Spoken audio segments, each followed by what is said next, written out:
Thank you, everyone. Today is Monday, April 22nd, and I'm calling to order the general session of our Knox County Commissioners meeting. Call to order and roll call, please. Commissioner Lundy. Here. Commissioner Darrett. Here. Commissioner Oster. Here. Commissioner Ward. Here. Commissioner Schoonmaker. Here. Commissioner Hill. Here. Commissioner Lee. Commissioner Bigler. Here. Commissioner Daly. Here. Commissioner Jay. Here. Commissioner Frazier. Present. All 11 members are present. Thank you. Also to my right here on the podium is Mike Moyers, our Assistant Law Director, and to my left, Haley Wilson and Kim Ellis. Do I have any elected officials in the audience that should be recognized? I see Mr. McBride and Justin Biggs. Thank you. Anyone else out there? And I know the mayor is wandering around somewhere. Oh, Ron Williams, Mayor of Farragut. Thank you. Any others?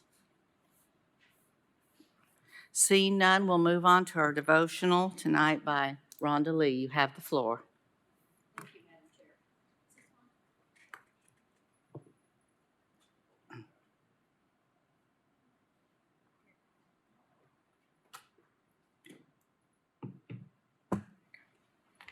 Thank you, Madam Chair.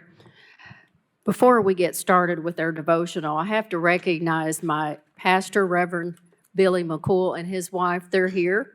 This commission presented them with an honorary resolution last year, and I thank you for being here. Our speaker tonight, I am very proud of. I've known him all of his life, and he is from First Apostolic Church, Reverend Dr. Anthony McCool.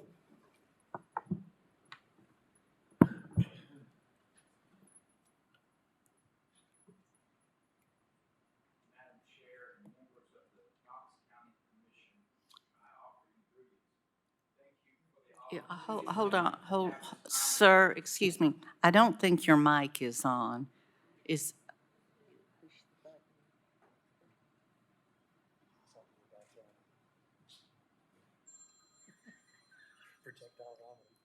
Mhm.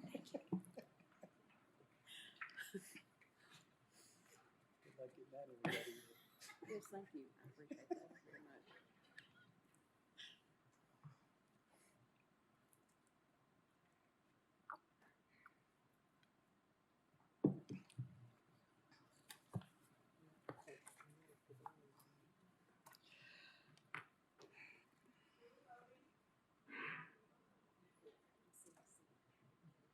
Thank you, Commissioner Lundy, for taking care of that.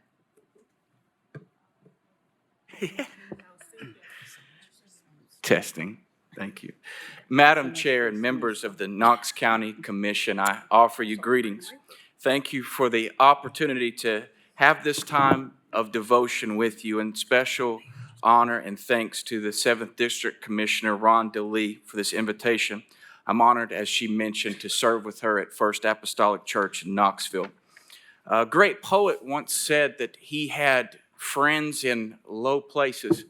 I'm honored to have them in a high place, and I am fortunate for this. And I give honor tonight to our Mayor, Glenn Jacobs, as well, and I give honor to each and every one of you all, and also everyone in the house. Psalms 107:23 states, "They that go down to the sea in ships, that do business in great waters, these see the works of the Lord and his wonders in the deep." And I believe this evening that the members of this commission meeting, as well as everyone behind me, have determined to set sail in waters immeasurable and truly embody this verse. You're brave and aspire to do business in great waters, in deep waters.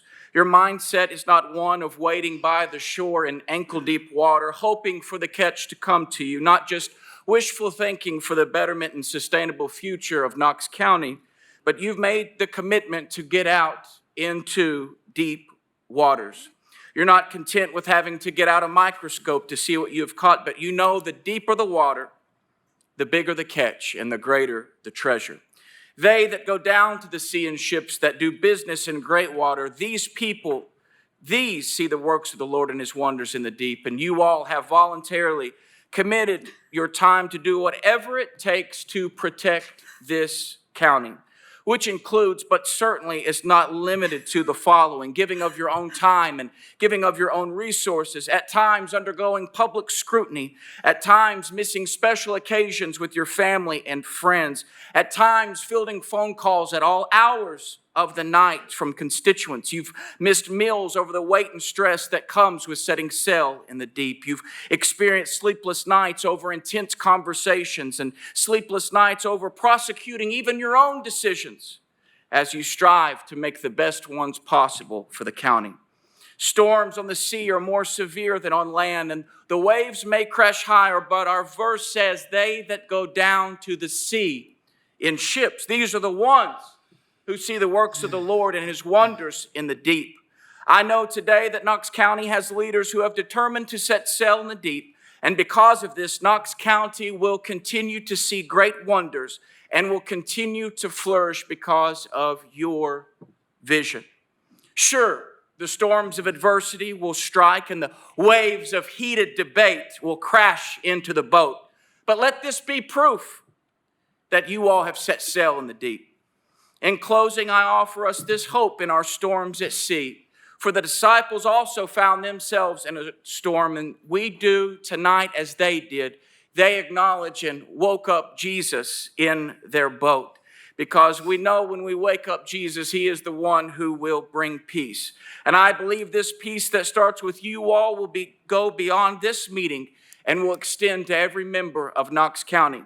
Mark 4:36, a short verse that precedes this passage, has a great deal of importance. It states, and there were also with him other little ships. When you all have peace, everybody on sea will have peace. When the commission has peace, everybody in Knox County will receive peace.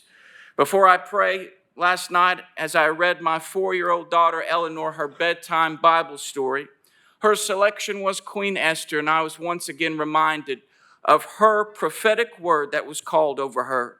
For her cousin Mordecai told her that she was called for such a time as this. And for each and every Knox County leader that is here tonight, I believe the same prophetic word is over your life as well. For you were called for such a time as this. Let us pray. Mighty God, our Father, we come before you humbly asking for a fresh measure of your grace and favor. Lord Jesus, I pray that your omnipotent hand would give clarity of thought and mind to these, our governmental leaders, as they conduct the governance of our community. In Corinthians, your word mentions the gift of government, and as a particular member of the body of Christ, give these, your servants, the gift of government as well as strength, wisdom, and knowledge. And please, Lord, prosper their personal health and resources with bountiful blessings as they voluntarily give of their time as public servants in our community. Lord, we call on you today as the disciples as we strive for peace for ourselves and most importantly, for others of Knox County. All these things we ask in your name, Jesus, we pray. Amen. Thank you and bless. Amen. Thank you. Thank you very much. And I look to Commissioner Schoonmaker for our Pledge of Allegiance. Would everyone please rise, face our nation's flag, and offer the proper salute? I pledge allegiance to the flag of the United States of America and to the republic for which it stands, one nation, under God, indivisible, with liberty and justice for all.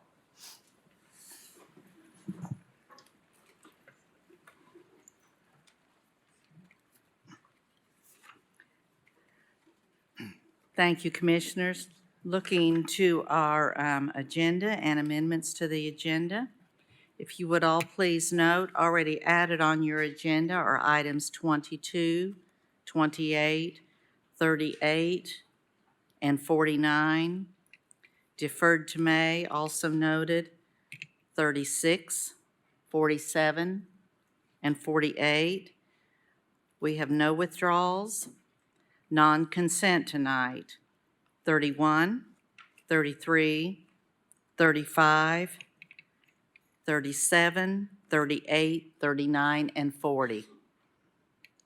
Again, 31, 33, 35, 37 through 40. Motion to approve the agenda as presented. I also would like to make a couple of more changes, if I may. Thank you for that, Commissioner Jay. I'm requesting in order of the agenda that we move items 37 and 37. Pardon? 35 and 37. I'm requesting that we move to the end of the agenda. 35 to be heard before public forum. 37 to be heard after public forum.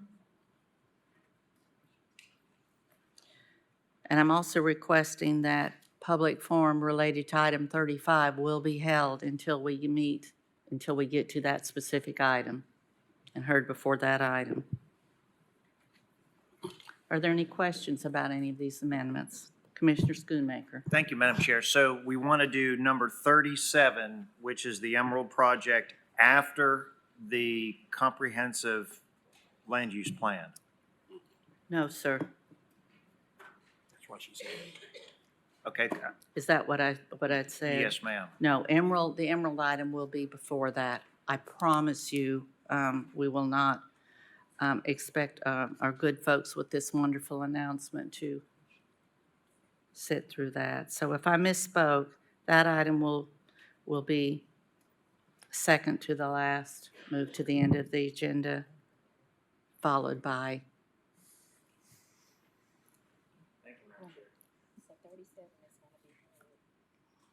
Motion to approve the agenda as presented. Thank you. We have a motion to approve by Jay, second by Schoonmaker. Any objections? All those in favor? Aye. Opposed? Motion carries. I'm also looking for a request to approve government and educational consent agenda. So moved. Second. Motion by Durrett, second by Jay.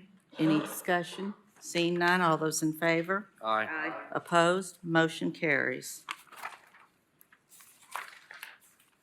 Next item, please.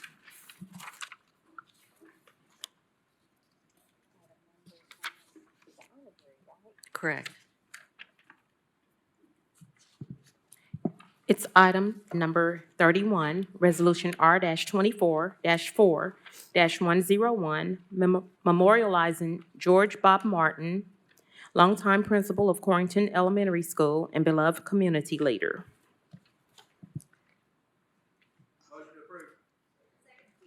Motion by Commissioner Beeler, second by Commissioner Frazier. Is there any discussion? Seeing none, all those in favor? Aye.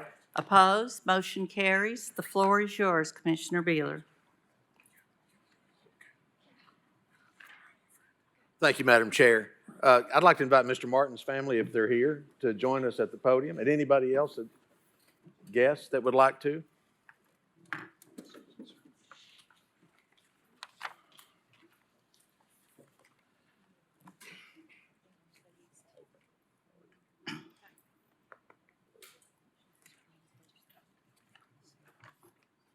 I'm going to read the resolution that the commission has so graciously passed for in honor of Mr. Bob Martin, who was a longtime principal at Corrington Elementary.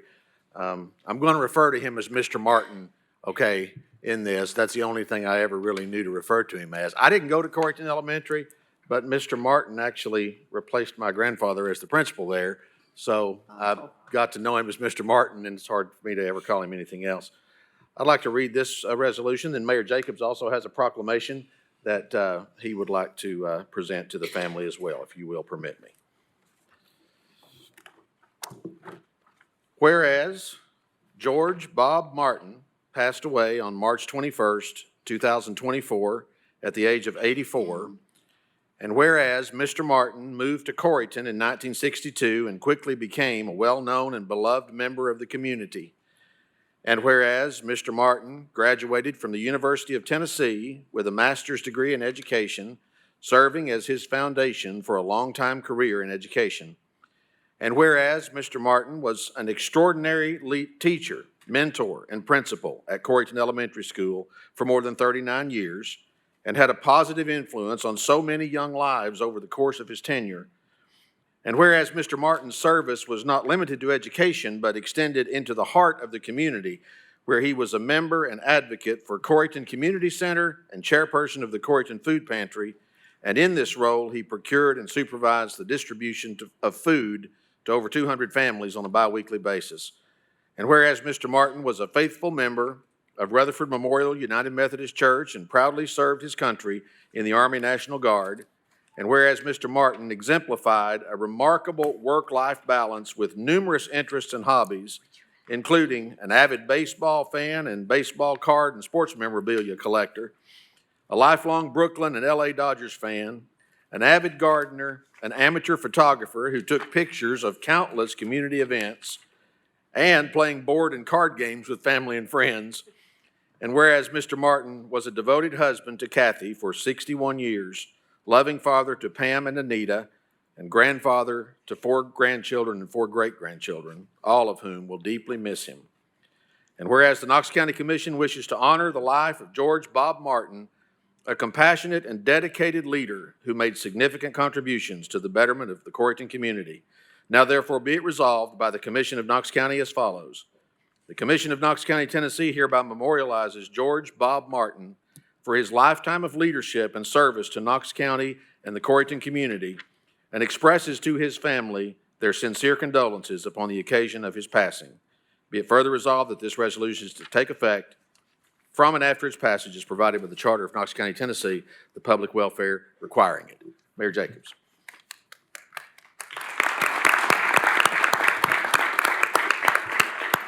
Thank you, Commissioner Beeler, as these things often are. My proclamation pretty much says the same thing. So all I'm going to add to this is now therefore I, Glenn Jacobs, Knox County Mayor, do hereby proclaim April 22nd, 2024 as Mr. Martin Day in Knox County and urge all citizens to join me in this observance. Thank you. And Commissioner Frazier wanted to say a couple words as well.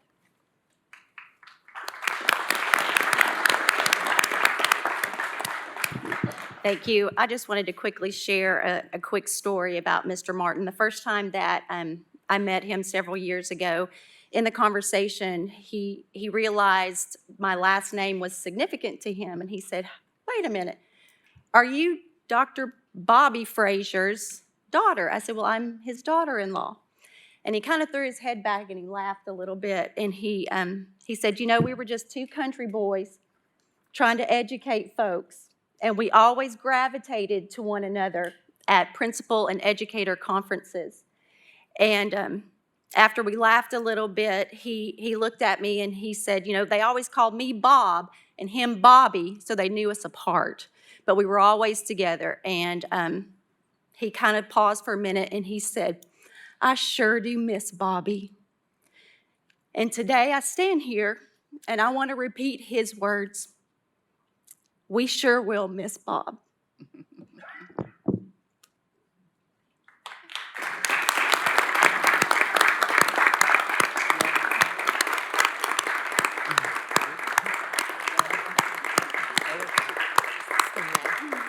Family, do you have any words you'd like to say? Ma'am, would you like to? Yes. Yes, please. Oh, goodness. I wasn't prepared for any words, but my dad loved God. He loved his community. He loved every child that came through the doors of Coreyton Elementary School. And his life was a testament to that love that he shared with everyone that he was around. And I really appreciate this recognition for him. Thank you, thank you.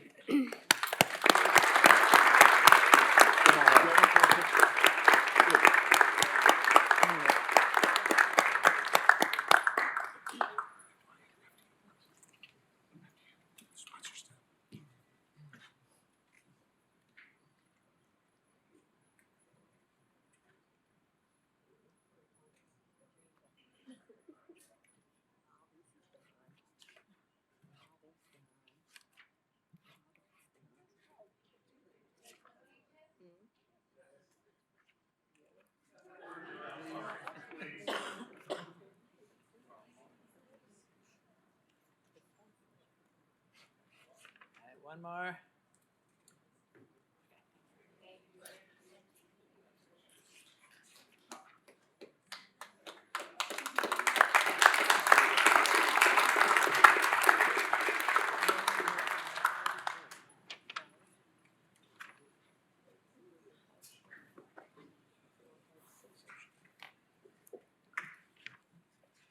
Thank you for that, Commissioner Beeler.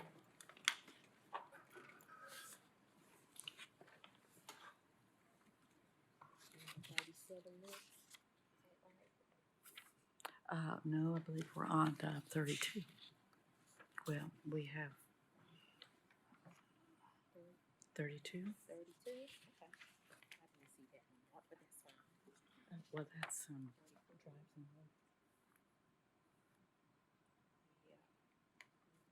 but you're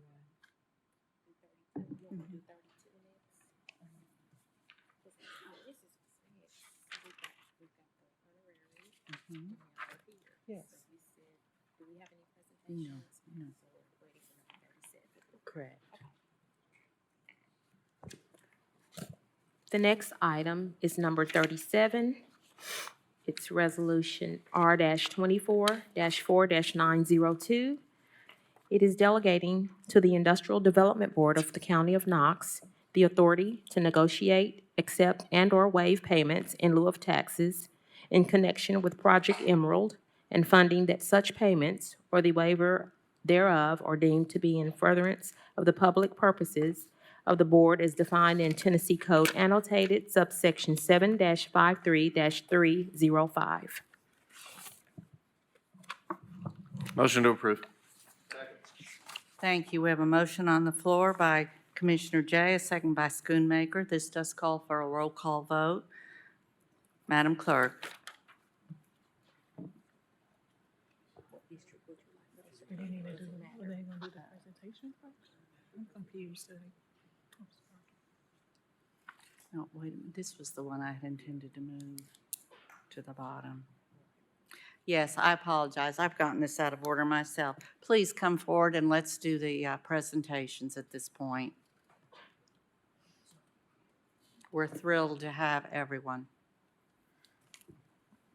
Thank you, Chair Lady. I'm Knox County Mayor Glenn Jacobs. My address is 400 Main Street, right upstairs. I'd like to speak to this for just a second. I had the opportunity to visit with this company a number of times. I guess we can now say it's Green Heck, which is a family-owned business. They have their headquarters is actually in Wisconsin.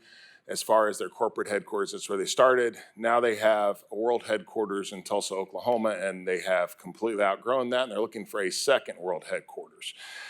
This could potentially be one of the biggest economic development projects in county history. Over a 10-year period, they expect to have almost 2,000 people working here, and these are good jobs. They're also the jobs we look at when we think of trades and those sort of things. But the thing that impressed me the most was the people behind the company itself. The CEO is named Rich Totsky, and what he kept reiterating was the reason they were interested in Knox County was because of the culture here. They looked at some other places around the country, but East Tennessee was where they wanted to come. They were also incredibly impressed by our Chamber of Commerce, our finance team, and everyone working on this project, showing them around and helping walk them through all the details. So I appreciate your all support. This is literally a transformational project for our county. Thank you very much. Oh, Doug, yes. And now Doug Lawyer from the Chamber will be doing the actual presentation. He has a PowerPoint deck to show everyone. Good afternoon, Commission. Doug Lawyer, 17 Market Square, 37902.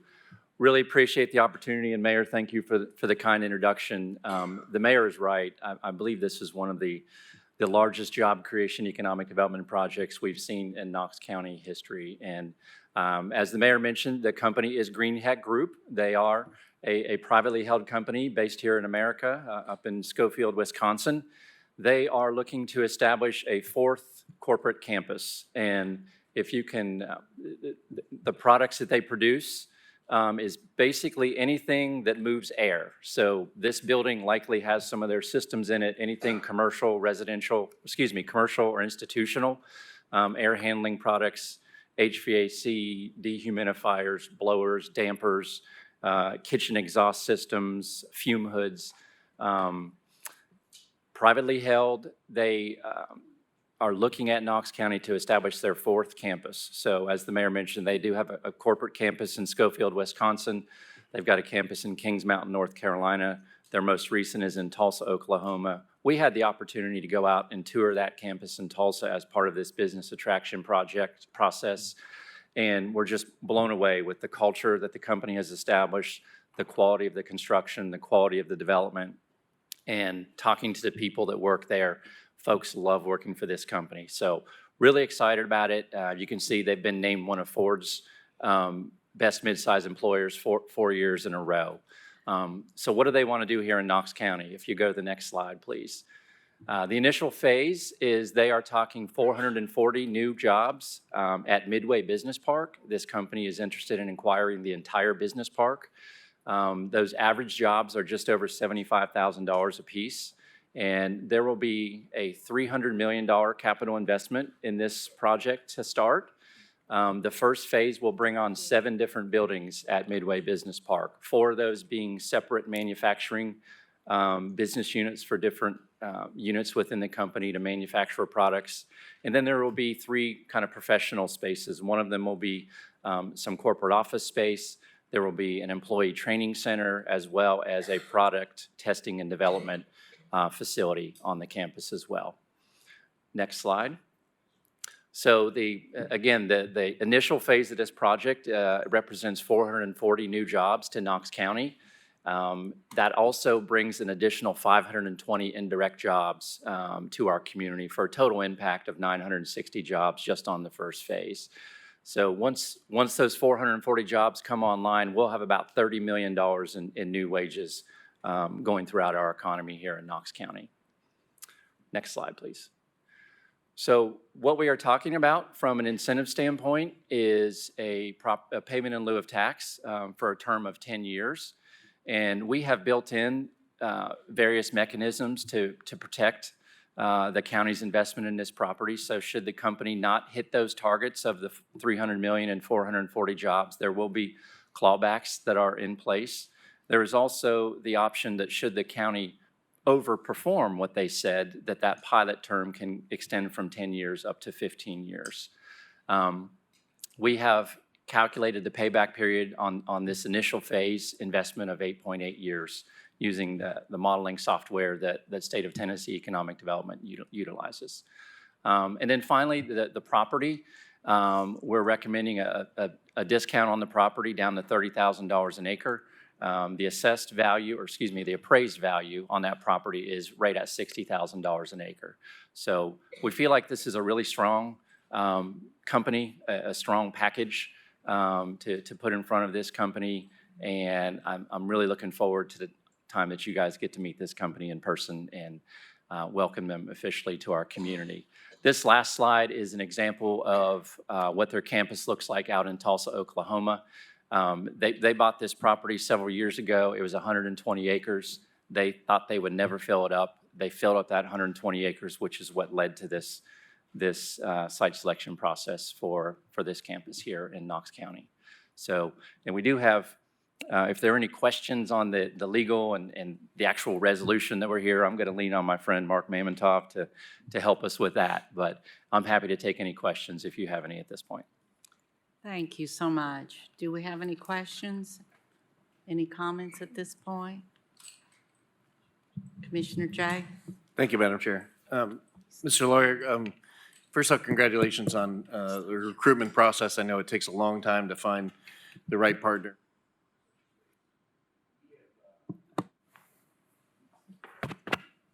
We have talked about the Midway project forever, and I think every time we've either had a development in and around or we've had some other conversation about what it might be, the sort of the original tenets with the community, the original agreements with the community have been brought up about number of jobs, right salaries for those jobs, salary ranges, and the economic impact.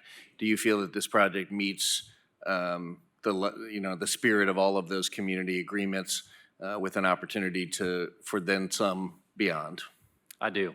I feel 100% that this is the right company at the right time for this location. Absolutely. Thank you.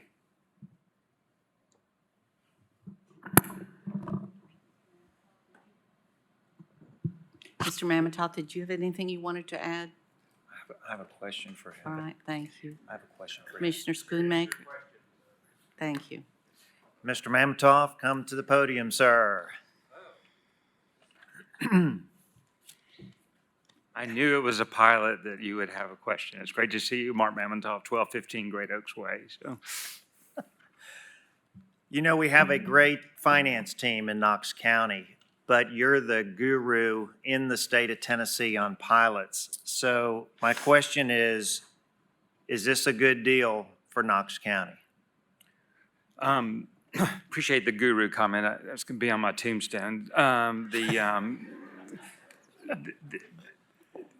My experience working on these type of projects statewide is the amount of tax abatement that we're giving for the magnitude of the project, the wage levels is a favorable result compared to what other counties would do. I would say this is actually a conservative abatement that is not nearly as bad as some that I've seen. The company has been really good to work with in terms of not pushing the envelope and trying to squeeze every last dollar out of the community. And so I feel like we've got good clawbacks, we've got good protection.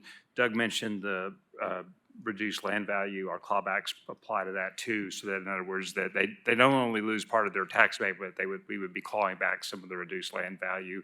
I think that's important. We've built in anti-flipping provisions so they can't like do part of the park and say, hey, you know, we're just going to speculate on the rest. So we've tried to really button it up to protect the community and the integrity of this corporate campus development that we think. So I think that based on other transactions I've worked on, this is a fair deal for the county and the citizens of the county compared to what we're getting in exchange.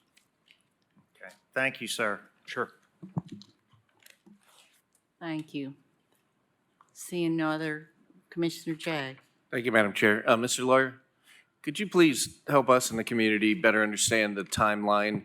If approved tonight, what would the process look like going forward to do the final negotiations to close on the land and ultimately begin to see some construction and ultimately see some jobs that would come to reality? Right. So from here, should the commission approve this resolution, there's a couple steps with the Knox County Industrial Development Board that would occur later this month and then mid-May. After that, I would fully expect a formal groundbreaking ceremony, probably sometime this fall.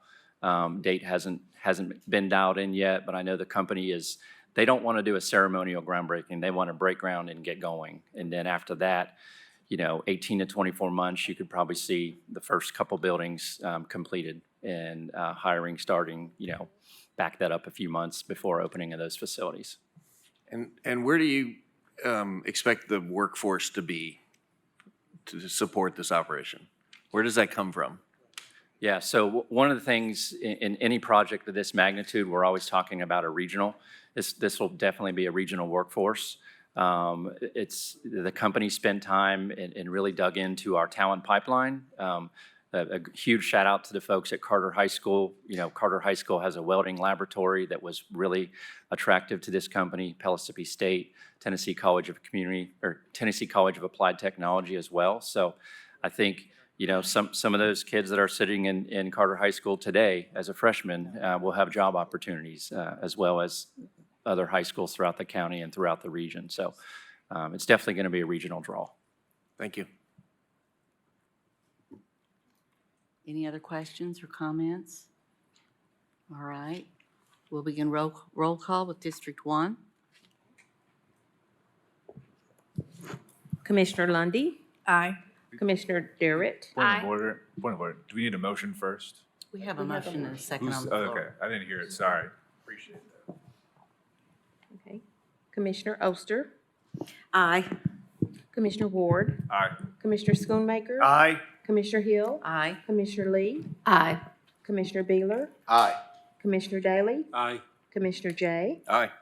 Commissioner Frazier. Aye. This passes unanimously.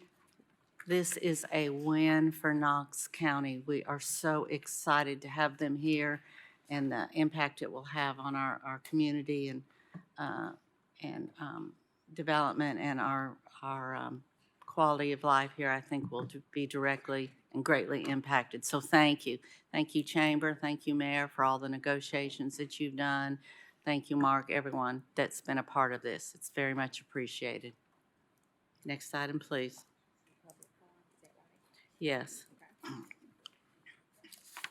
Public forum.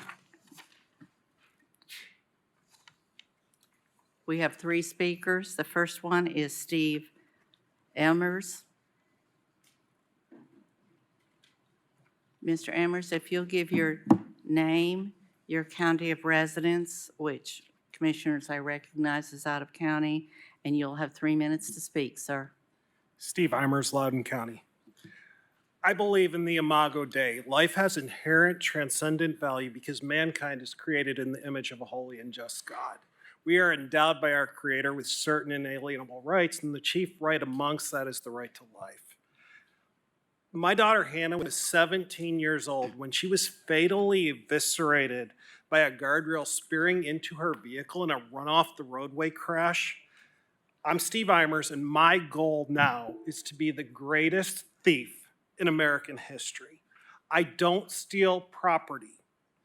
I attempt to steal future victims of traffic violence and prevent death. I'm a national highway safety advocate and have gotten state and federal laws passed related to crash testing integrity. More than 35 states and Canadian provinces have spent hundreds of millions of dollars based on my efforts to get damaged and defective guardrails off our roadways. Mayor Jacobs, one of those guardrails that was on North Shore Drive. You helped me get that damaged system replaced with a newer, safe guardrail, and that was recently impacted in a high-capacity crash. Glenn, I believe we saved a life and stole a victim from our cruel streets. Thank you. I recently analyzed 15 years of NHTSA's FARS data focused on Knox County, Tennessee. There were just under 1,000 fatal crashes, with about a third of those being run-off-the-roadway crashes. During that time period, there were 58 fatal crashes in Knox County involving a utility pole.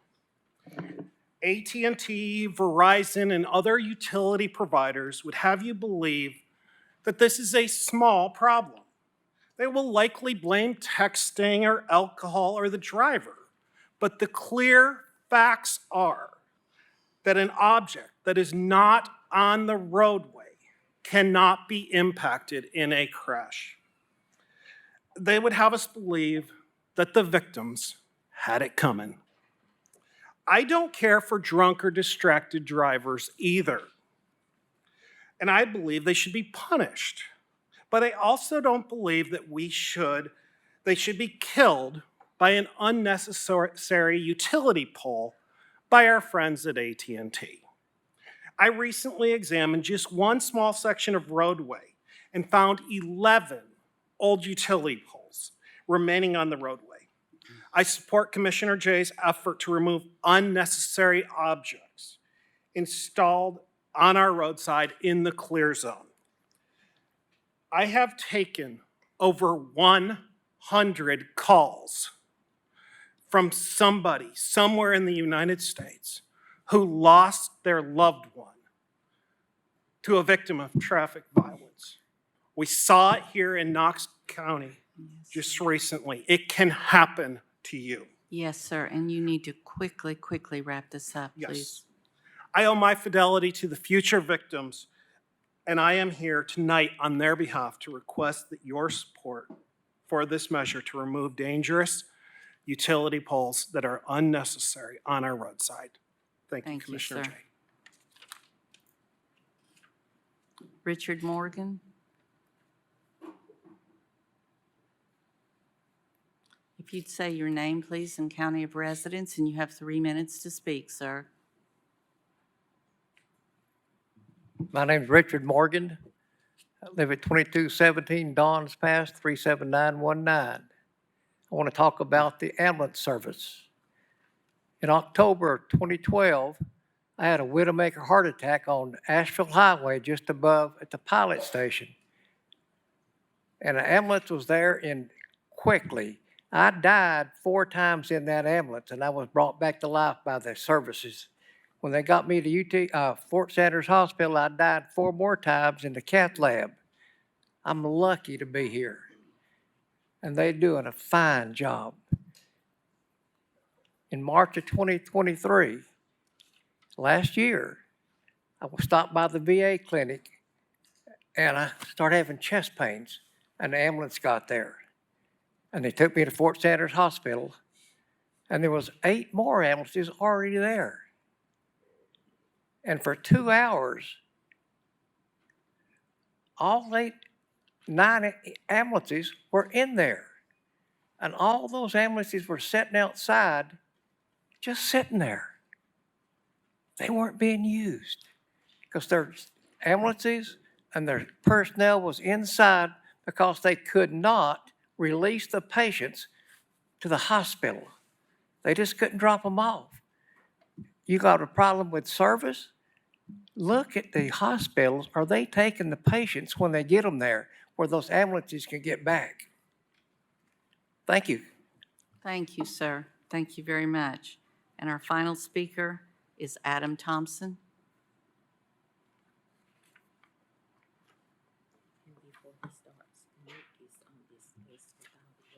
Yeah, and I'm going to call him. Adam Thompson, Knox County.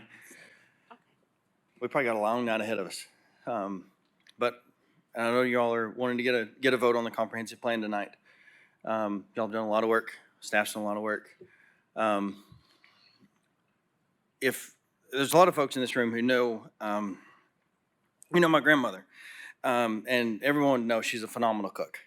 Phenomenal cook. Her lunches are legendary. When I was growing up, the sales reps and feed reps and stuff that needed to come by the farm, I always made sure that they stopped by around lunchtime because they wanted to put their feet under her table. Okay, and the funny thing was, she never skimped on anything she put on there. It was always delicious. It was perfect. It was homemade. It was hot. Any time of year, 5 days a week, it was there. And she never wanted to take compliments.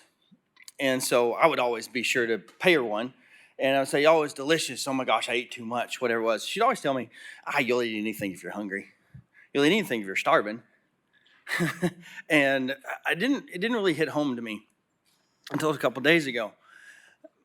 And, you're asked to do a lot of things tonight and approve a lot of things.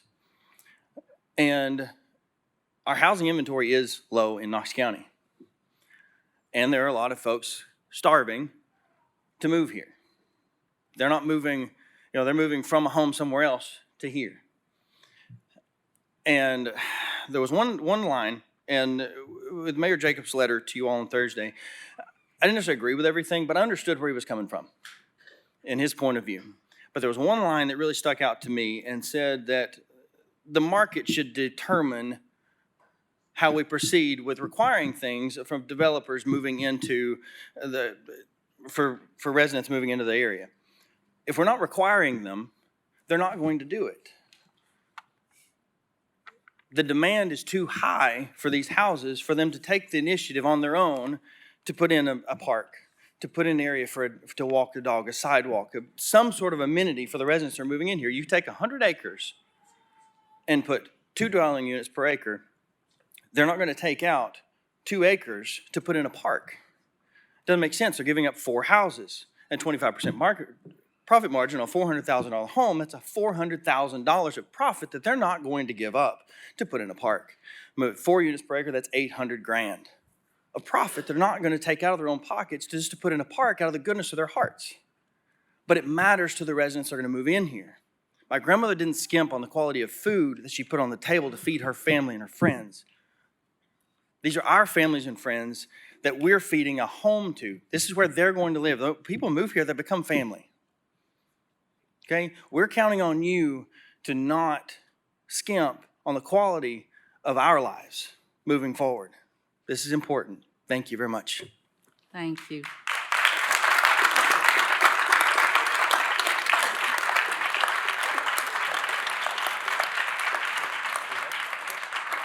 Thank you. Just FYI, Mr. McBride, I do have you down, and I'm holding you until your agenda item. Next item, please.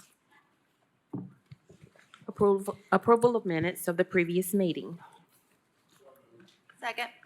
Moved by Daley, second by Frazier. Any discussion? All those in favor? Aye. Opposed? Motion carries. Next item. Item number 33 is consideration of the closure of unbuilt right-of-way at Harvest View Lane and a portion of Shadow Branch Lane in Commission District 8 on second reading. Motion to approve. Second. Thank you. We have a motion to approve by Beeler, a second by Jay. Is there any discussion on this item? Seeing none, all those in favor?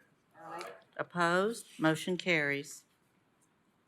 There are no line item transfers or budget amendments. We have 185 notary applications. Motion to approve. Motion by Jay, second by Durrett or Frazier to approve. Any discussion? All those in favor? Aye. Opposed? Motion carries.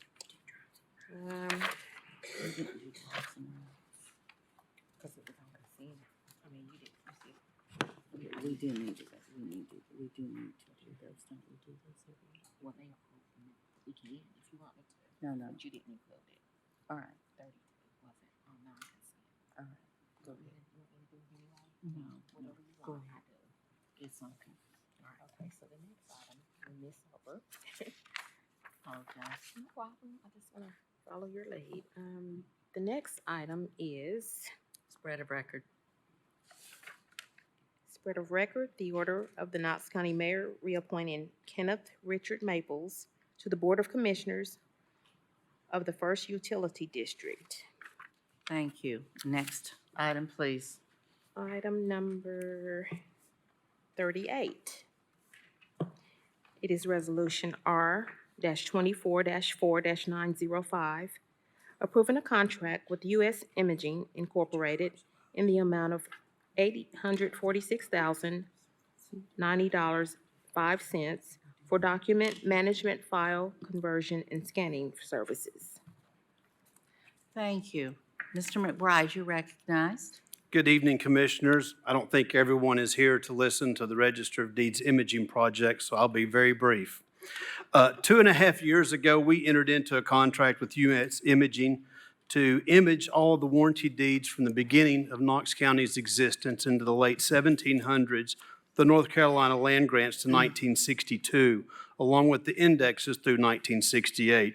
I'm proud to say that that project is complete, and up on the screen you can see some of the indexes that have been digitized for the title attorneys and the public to use. And the next page is an example of a North Carolina land grant that was recorded here in Knox County in 1791. So we're really pleased with the quality that these images look.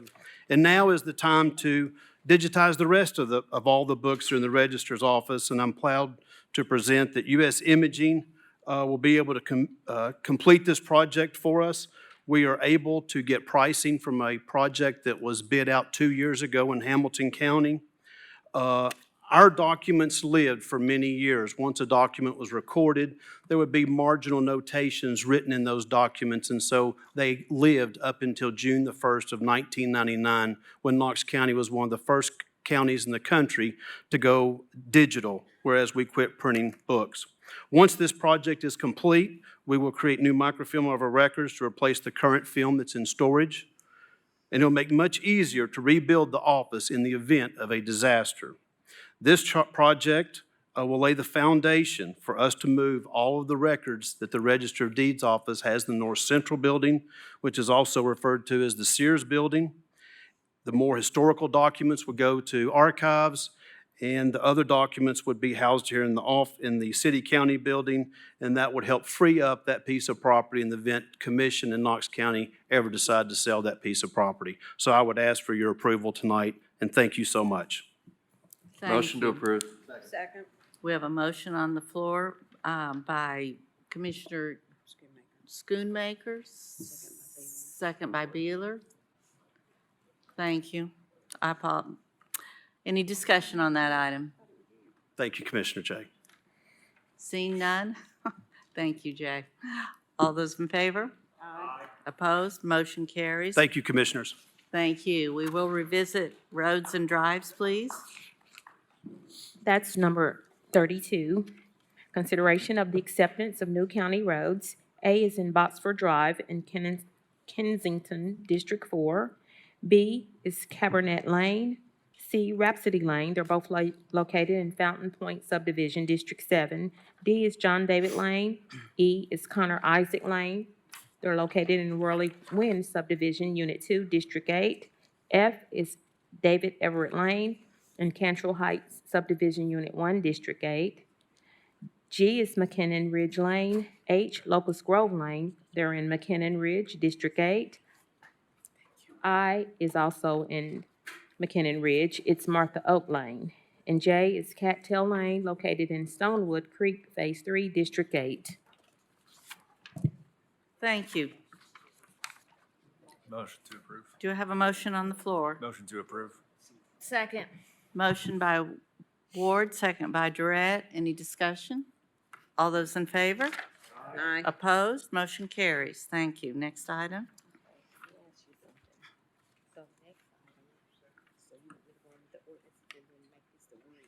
Correct.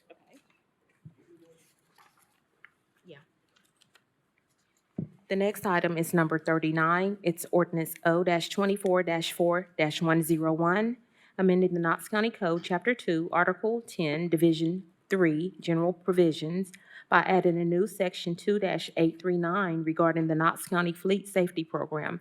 This amends the Knox County Code, Chapter 2, Article 10, Division 3, establishing Section 2-839 previously reserved. This is on first reading. Thank you. Do I have a motion? Second. Motion by Jay, second by Oster. This does call for a roll call vote, please, beginning with District 2. Commissioner Durrett. Aye. Commissioner Oster. Aye. Commissioner Ward. Aye. Commissioner Schoonmaker. Aye. Commissioner Hill. Aye. Commissioner Lee. Aye. Commissioner Beeler. Commissioner Dagley. Aye. Commissioner Jay. Aye. Commissioner Frazier. Aye. Commissioner Lundy. Aye. 10. Motion passes unanimously. Next item, please.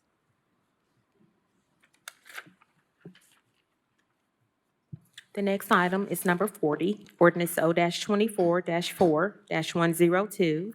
It's amending the Knox County Code, Chapter 2, Article 1, Section 2-2, privileges and expense reimbursements for certain officials and employees in subsection 2-2A, to reference the Knox County Fleet Safety Program and to clarify that the elected official to whom a county vehicle is assigned shall designate who may drive a county vehicle. This amends ordinance number O-9-123, adopted September 10th, 1990.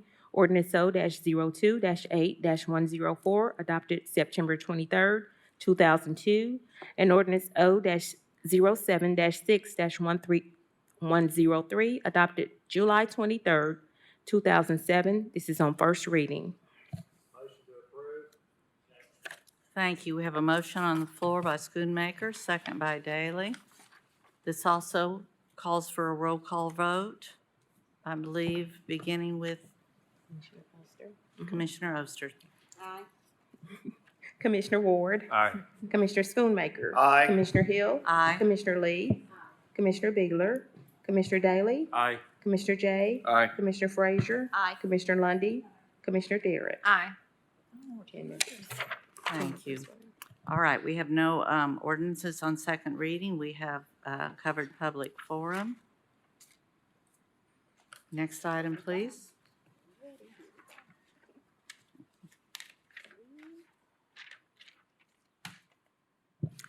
We're on item number 35, R-24-4-409, approving the Planning Commission recommendation to adopt the Knox County Comprehensive Land Use and Transportation Plan. Thank you. And before I hear any motions on this, I understand that our mayor has asked for the floor.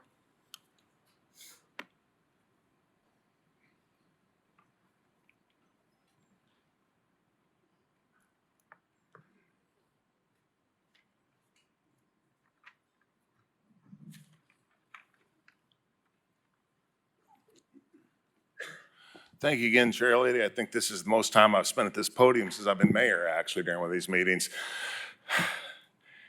If y'all are anything like me, you cannot wait to finally wrap this up.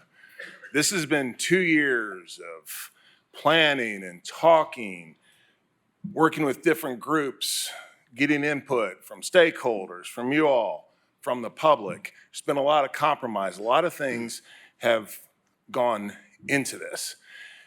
And I never, in my life, I don't think I've ever made as many people mad at me from various sides at various times, and sometimes various people at the same time on different sides.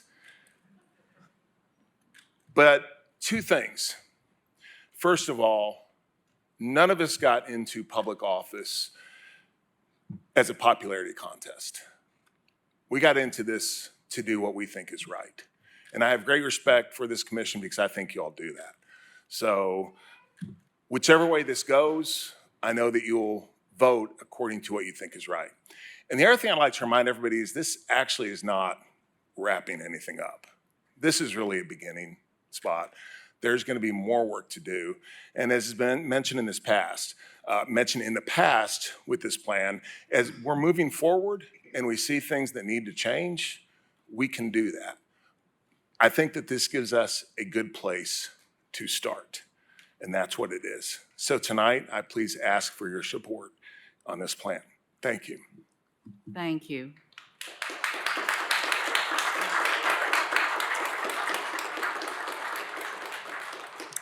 Commissioners, before I proceed with any motions, I'd like to go ahead and entertain public forum at this time. We have several speakers that have spoken up. Speakers, as you come forward, I would ask that you please adhere to your time, which will be 3 minutes each. State your name and county of record loud and clear. The first person on this list is Mike Odom.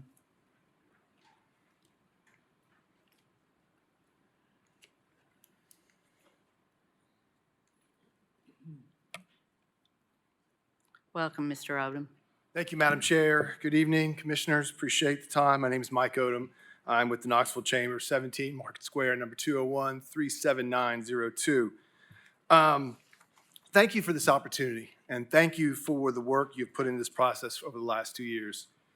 We recognize that current guidelines developed more than 20 years ago have led in many cases to sprawling subdivisions that consume green space without the proper roads and commercial hubs to support them. So we applaud this effort to create a wider variety of housing types, align the infrastructure needed to support them, and include pockets of commercial uses to reduce road trips. What is of concern is the idea that, quote unquote, everyone's moving here. As I've heard from my neighbors, Knox County is full. So here's what the data says. Knox County's population is growing, but the largest portion of that growth are among those that are 55 years and older. Since the 2010 census, the growth of the county's 55-plus age group is more than that of the 0 to 24 and 25 to 54 age groups combined. Unfortunately for us, that means that the 25-54 demographic, a key indicator of economic prosperity, is growing at a much slower rate, than the others, and ranks us at the bottom third amongst our 10 peer communities. This demographic is who we rely on to fill jobs, start companies, who serve us as a tax base and volunteers and supporters for our amenities, we enjoy as a community. Another data point to consider, Knox County Schools has nearly 500 fewer students than it did 5 years ago. Even with an uptick in private school enrollment, this is clear indication that the people moving here are skewing older. The number one variable in whether Knox County can continue to prosper economically is talent. So the question is, can we retain and recruit the workforce needed so businesses can grow? To properly answer that question, we have to ensure that we have the jobs that they want and the housing that they need and can afford. I also want to be clear that, with all due respect, agriculture is not the economic engine for Knox County that it once was, possibly generations ago. It produces less than 0.02% of our gross domestic product. It is also less than 0.2% of our employment. On a personal note, my family has been in the farming business for 199 years, and I can tell you that the loss of family farms is caused by a variety of factors, almost all of which have nothing to do with the plan you are considering tonight. In reality, when my family is contemplating how to best utilize our farmland, we want policies that provide us with as much flexibility as possible, which in turn provides us options and makes our property more valuable. Finally, throughout this long process, the public has made its priorities clear. They want to create more housing and preserve green space. This plan strikes that balance. Thank you. Thank you. Our next speaker is Anna Kern, followed by Carrie Pittenger and Scott Davis. Ms. Kern?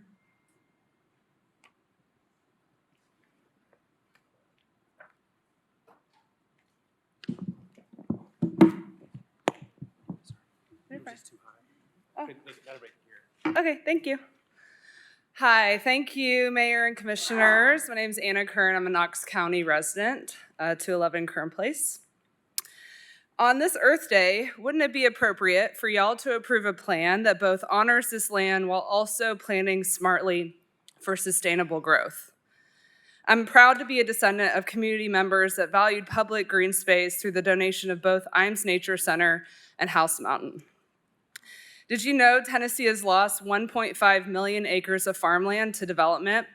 That figure equates to the loss of 6 counties worth of pasture and forest land completely gone.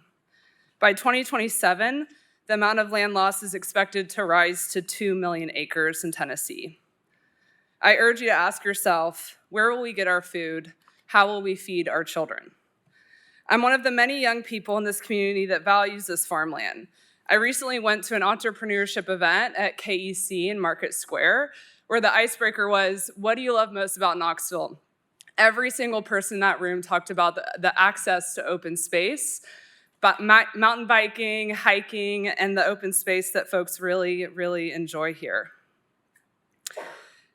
There is no time more important than now to address these issues and to protect what makes this city unique. The plan as it stands has been projecting the lie, and I'll quote Knox News Sentinel here.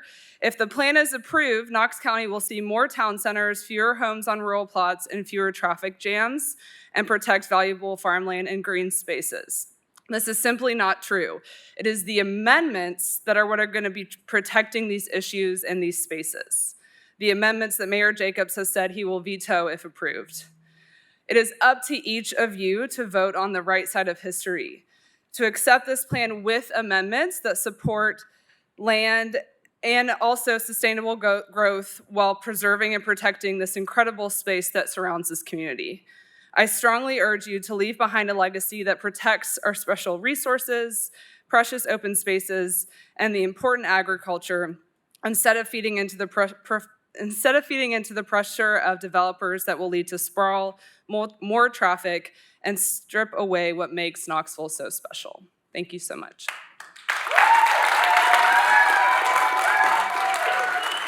Thank you. Carrie Pittenger.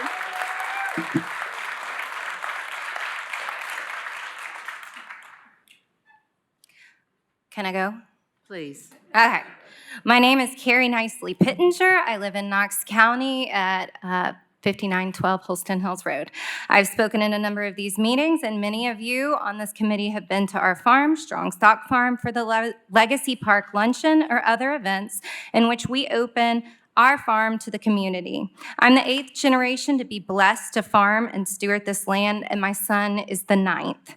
Farming, like most industries, happen in community. We already travel outside of the county for farm supplies and over an hour for an inspected packing facility.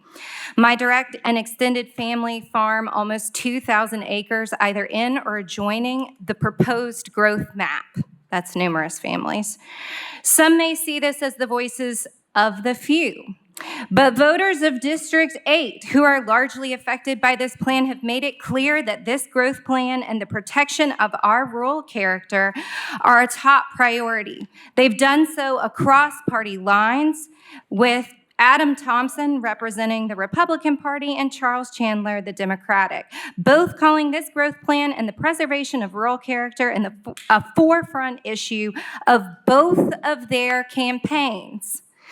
To say this is the voices of the few is not only factually inaccurate, it is insulting to the voters of District 8 and the members across the community who have worked so hard to make sustainable progress through this committee and appropriate channels. You've heard from droves of community members begging for more clarification and protections. In contrast, very few members have spoken in opposition, or at least not done so publicly thus far. We have worked not only to ensure the protection of current community members, but the future community members by ensuring environmental and emergency services in the hope of affordable and, like Mr. Thompson said, quality housing. I recently watched my infant have a seizure. Upon calling an ambulance, I continued to watch him have a seizure for 45 more minutes. That's a really long time. I live in the city. There was no ambulance to dispatch. These amendments address that.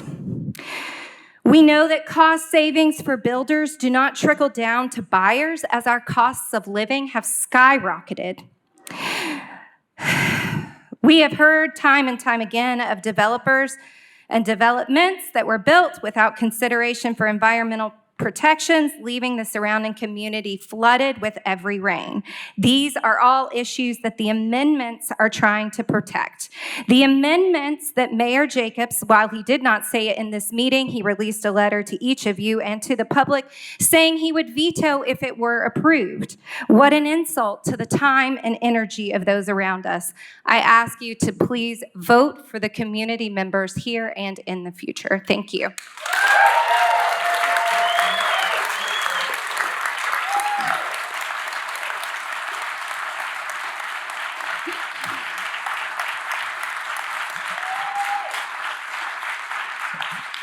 Thank you. Mr. Davis? Yeah, Scott Davis, P.O. Box 11315, Knoxville, Tennessee. I'm one of the greedy developers, and I don't make any excuses for that, but that's what I do. That's what I do for a living. We provide land and housing for people to have affordable housing here in Knox County. I applaud Mayor Jacobs and his staff for all the time and energy they put into the growth plan. God knows how much money, how many hours have been extended. Do I agree with everything? No. Is it perfect? No. Planning to some extent is necessary. Too much planning can become elitist and possibly discriminatory. We all know we have a housing crisis here in Knox County as well as throughout the country.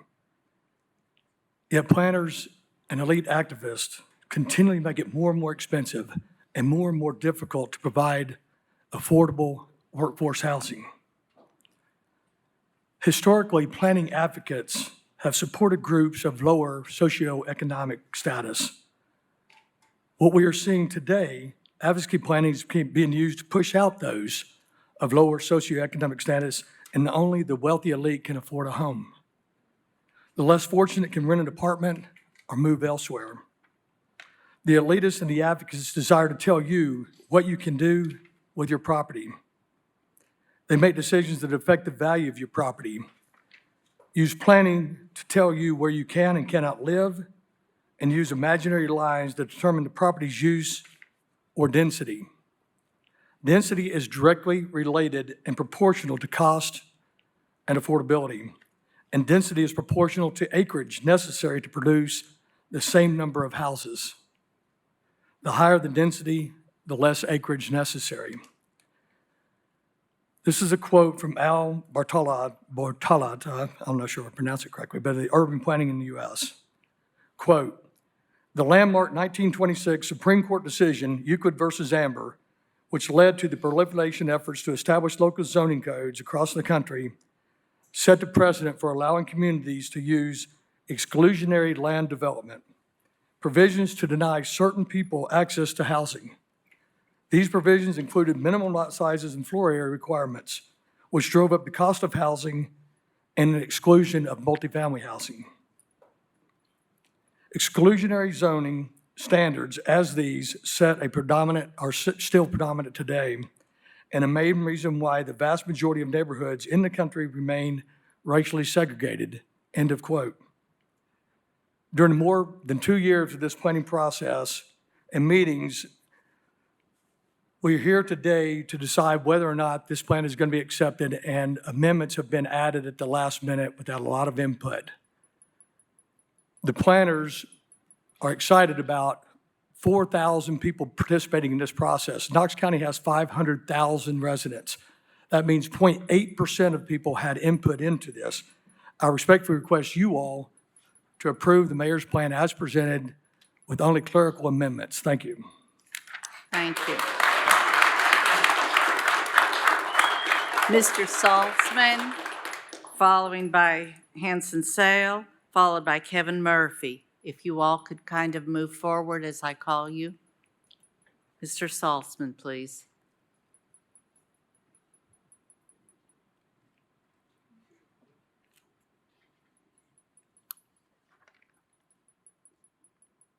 Good evening. Brock Saltzman, City Manager for D.R. Horton, also a Knox County resident, 2125 Lions Bend Road. I'd like to thank this commission for putting together a plan led by Mayor Jacobs for the land use. Because as a multi-billion-dollar business across the country, but also locally the largest home builder in the region, there is a lot of need to have certainty within planning. D.R. Horton started here in Knox County 7 years ago. We've invested over $350 million in Knox County, supporting thousands of local jobs. This commission just approved a great economic development package for a company coming here to invest $350 million, to add, or $300 million, I believe, to add 400 jobs, and I think it's a fantastic effort. But I would like the commission to understand that a 2-year process with a lot of input is extremely valuable.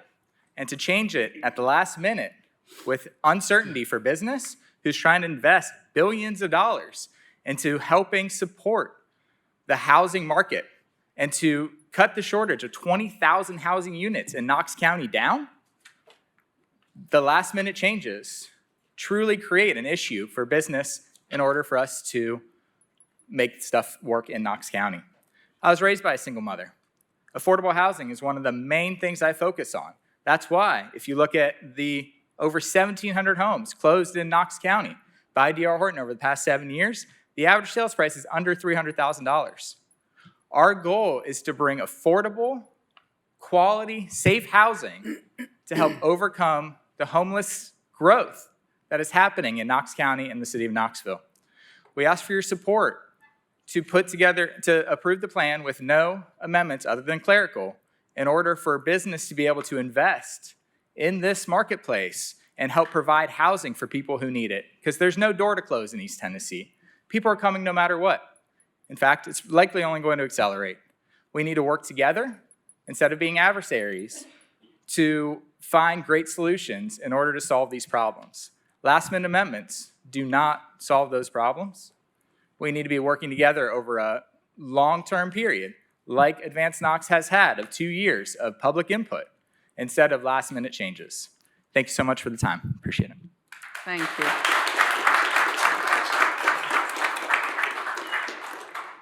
Mr. Sale, followed by Kevin Murphy, Lisa Smith, and Catherine or Ogrod.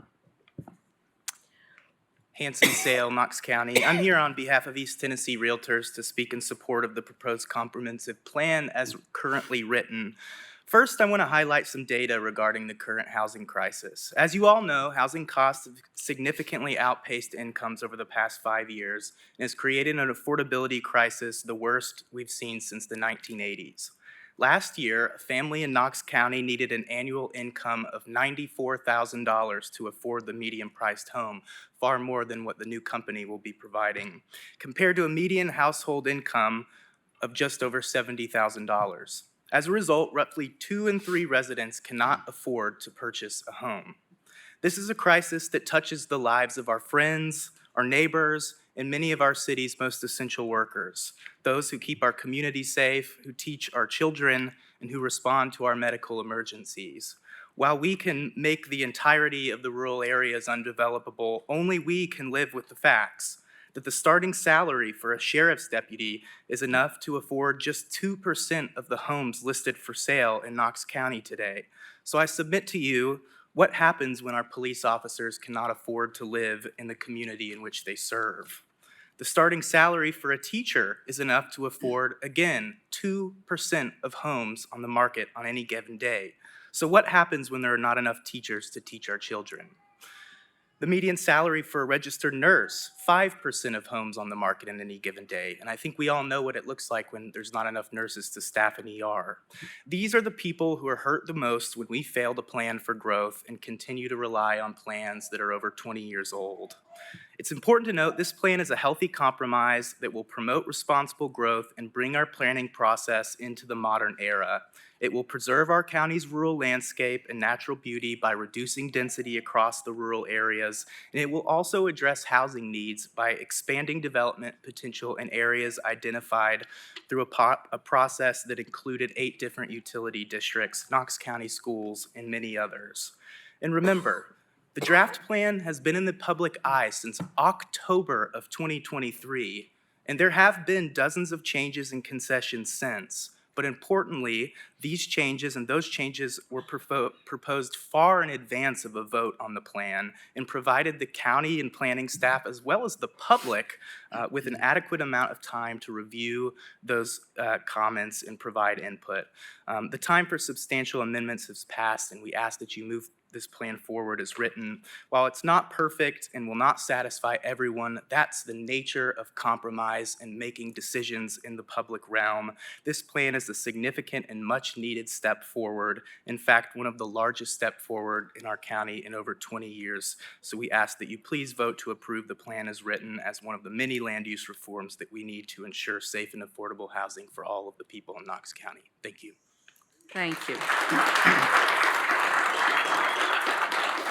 Kevin Murphy. Kevin Murphy, Knox County resident. Last year, the Realtors had a poll question on issue priorities for local government. 66% of respondents ranked this statement as a 4 or 5, the top scores. Protecting open space like fields, forest, and farmland from development. 66% isn't a vocal minority. It's a supermajority in most cases, and they want protection for these areas to be a top priority. Now, there are also, at that same level of support, 2 other things: increasing housing that is affordable and attracting businesses to pay good jobs. And to be successful, yes, our plan needs to do all of these. On the housing and jobs side, the new growth plan adds 14 square miles to the planned growth area. The comprehensive plan proposes new town centers. It permits a lot more mixed use where we have infrastructure. It encourages new approaches to increasing housing that's affordable. There's a lot of gives there for those priorities. But what's the give for protecting open spaces and farmland from development? Not much. And I say that not just as me, but we have a board of advocates that are involved that include 4 former planning commissioners, 1 person who was a professional planner, several people that have been on the Board of Zoning Appeals and have served on committees.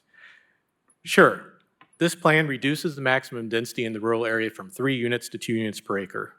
But, and we haven't really talked about this, it shifts about 100,000 acres that's currently sector plan designated as agricultural to rural living and rural conservation place types. Now that's a huge shift. And when it's all done, we only have about 3,500 acres left in the county that's going to have the rural agricultural place type. So we're making a really big shift that we want to go into more rural living, rural conservation. And there's not a lot that we're going to set aside for farms. Do those rural conservation, rural living place types protect open spaces and farmland from development? The intent is that they will, but that's probably going to have to wait till there's a UDO. For now, they've got the planned residential zone that's partially related at 2 units an acre in the rural area and 5 units an acre in the planned growth area. First, does limiting PR to 2 units an acre deter development? No, and we have examples. Smith-Built told the Planning Commission that 2 units an acre will work on Roberts Road. That's in front of you tonight. Also tonight, you have a request on Gallery Ferry Road for PR at 1 unit an acre on property with significant hillside constraints and 6,000 feet away from sewer.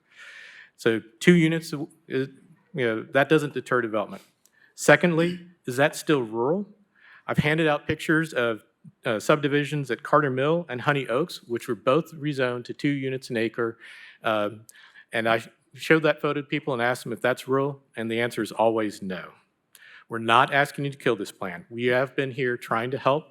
This is our feedback through the public channels since October. So we have been participating. We ask you to provide protections that actually mean something for natural spaces and rural character. I ask anybody that's here that supports my statements and position to please stand. Thank you.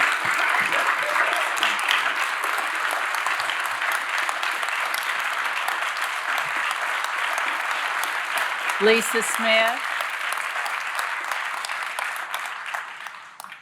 Catherine Ogrod. Janice Tosher. Good evening. I am Lisa Thrust Smith, 1000 Farrington Drive in Knox County. I'm not a builder, but I do work in the construction industry. And I'm here representing all of the people who are employed by the construction industry who are not builders or developers. On any given home that is built, there are probably 300 people on and off that job site. 300 employees on every job site in Knox County. Not to mention the people like me who work for suppliers. All of the suppliers have an entire company full of people who are dependent on construction to feed their families, buy their homes, and make a living. Today, I have a lot of other things to say, but as I was leaving I told one of the girls I work with that I was coming to this meeting tonight what we were going to talk about. She was like, oh, I've been seeing that in the news. My husband and I are really afraid. And I was like, why are you really afraid? And she said, well, I work here. I'm dependent on construction. My husband's an electrician. He's dependent on construction. And if construction slows down, how are we going to live? How are we going to feed our children?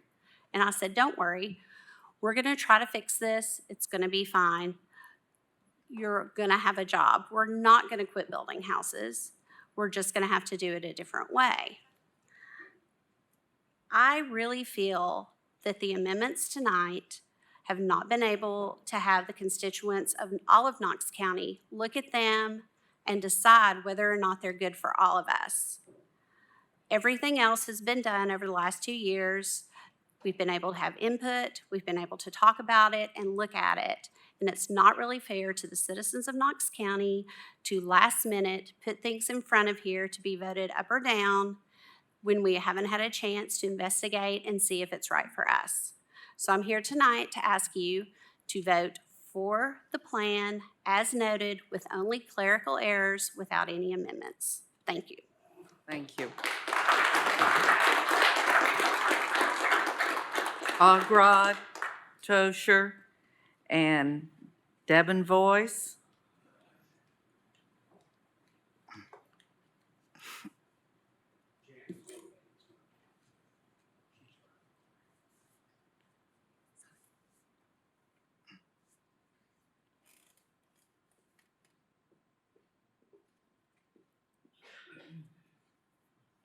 Good evening. Thank you. My name is Catherine Ogrode, Knox County. And I'd like to thank you, Knoxville leaders, for all of your hard work on this project. I will try to be quick. I have been a realtor here in Knoxville for 11 years. I am also certified as a Tennessee economic developer. I have served on many boards here in Knoxville because community is very important to me. I have many stories about working with locals in Knoxville. Unfortunately, those stories over the last 5 years have become full of desperation and tragedy. Locals cannot afford to stay in Knoxville due to the shortage of houses. People who have lived here their whole lives with deep roots in the community are having to leave the only home that they've ever known and loved. The issue isn't that we're being overrun by out-of-staters. The East Tennessee Realtors Association has data to show most of the people are coming from Nashville. The issue isn't short-term rentals, of which there are only a few hundred. The issue is supply. If we had at least 8,000 new houses hit the market today, they would likely be sold in 4 months. In order to afford the average 3-bedroom, 2-bath, 1,400 square foot house, you need to make over $94,000. I believe our current average income is about $70,000. Is it any wonder why locals have given up hope? Leadership means not giving in to fear. It is there to help guide communities through education. Many professionals have influenced the creation of this initiative, and I pray those voices are being heard. Had we been forward-thinking enough 60 years ago, would locals be struggling to stay in Knoxville? Had we prioritized controlled growth 30 years ago, would we now have more green spaces utilized by the public? Preserving green spaces has less to do with density and more to do with design. We can increase housing density so that locals can afford to remain, and we can also maintain our green spaces. How we do that is to invest in design that preserves and enhances green spaces. I know, I said a bad word. Investing means spending money. Whether it is through federal grants or local taxes, I think we can all agree that Knoxville wants to preserve the beauty of green spaces. That is part of this compromise. Incentivize commercial, residential, and transportation developers who specialize in enhancing green spaces while at the same time providing space for locals to thrive. The future of Knoxville is currently in your hands. Please vote in favor of Advance Knox without additional amendments that might jeopardize the entire project or further sacrifice density, making Knoxville a place where only the rich can afford to live. Thank you.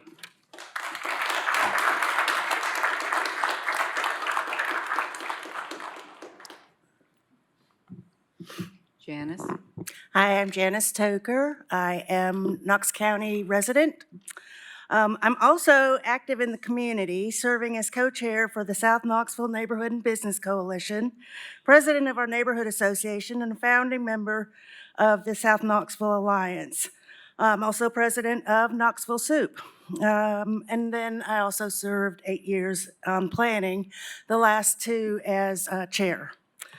Shortly after leaving planning, I got involved with the Knox County Planning Alliance because I felt a kinship with these people who care about the community as citizens, have served our community in various ways, and have gained some understanding of the complexities of land use and zoning, and continue to try to make this community the best that it can be. This group has been engaged since Advance Knox was first announced. They observe, ask questions, analyze, and offer observations and recommendations. Sort of recommendations I would have found really useful as a planning commissioner in making voting decisions. For example, when the first land use map was released in March of last year, the Alliance noted that several century farms were designated for things like suburban residential and traditional neighborhood, proposals that aren't aligned to preserving our rural heritage. They not only noticed, but also put together a list of the century farms and a map of each to make it easier for staff to identify them. When the draft growth plan was released, the advocates studied it, then in mid-November submitted a list of questions, suggestions to help clarify the amendment to improve understandability and suggestions for policy changes. They provided local knowledge to officials to point out challenges where growth was proposed, like on North Gibbs, where proposed growth would have to go through the choke point at the schools and would make an already terrible traffic problem even worse.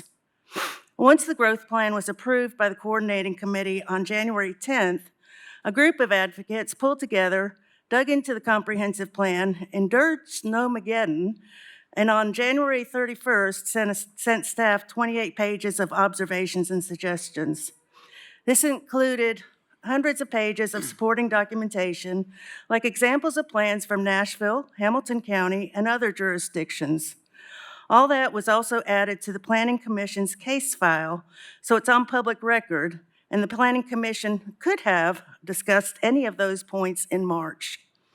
In short, this group is here as volunteers trying to help make this a great plan. We're trying to help with thoughtful questions, observations, and recommendations so you can make a thoughtful vote on this. Thank you for your time. Thank you for your service to the community. Thank you.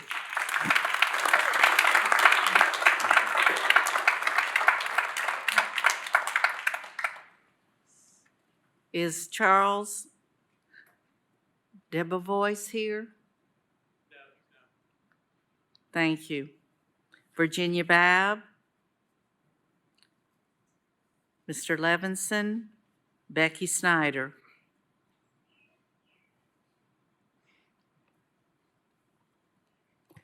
Virginia Babb, Knox County. I appreciate all the work that has gone into the development of the Comprehensive Land Use and Transportation Plan. I know this has not been easy and has taken compromise to get where we are today. I am a realtor, a mother, and a community member.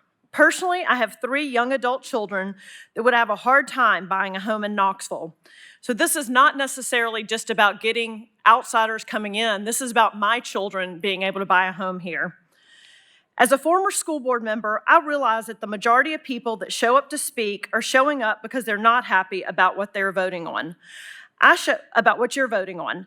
I showed up tonight to thank you for the extensive work that has gone into this plan and to let you know that I support it in its current form, and I urge you to vote on it as presented tonight. Thank you very much. Thank you.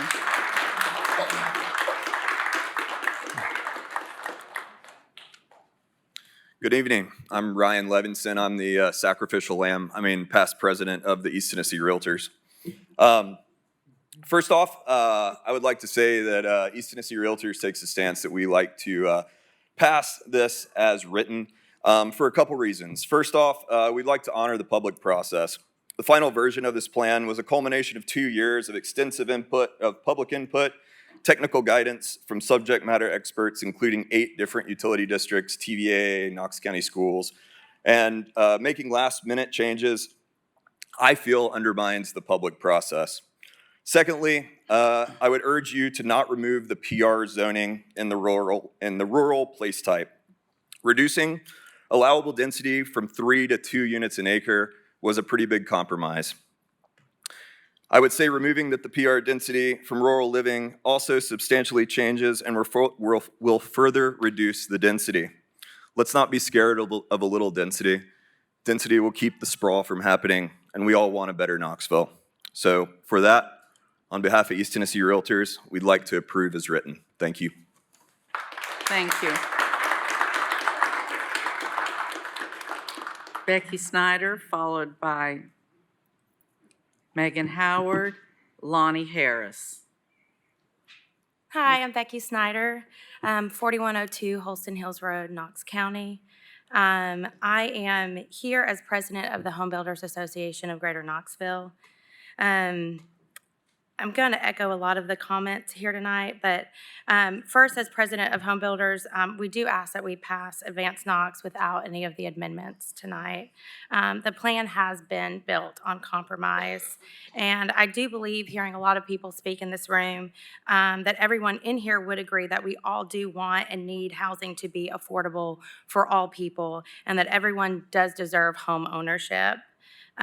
We believe for people who sit on both sides of the fence of this issue, that it is only fair that we have time to navigate fully the amendments, as we had the 2 years originally with the growth plan. Voting as is without changes and amendments tonight ensures consistency and fairness for all sides, and any alterations could potentially compromise the transparency and the trustworthiness of our commissioners. Therefore, we do urge you to support the current plan structure as is, no amendments. Being here tonight, I heard about the Emerald Project, explaining the job potential that it could bring to our county and creating jobs. And while we as builders, we want to build those homes for those job seekers. We want them to afford their home. I've also heard tonight, so it's not implied, that we are all labeled as greedy developers, and I know even Scott referred to himself as that, and we are not.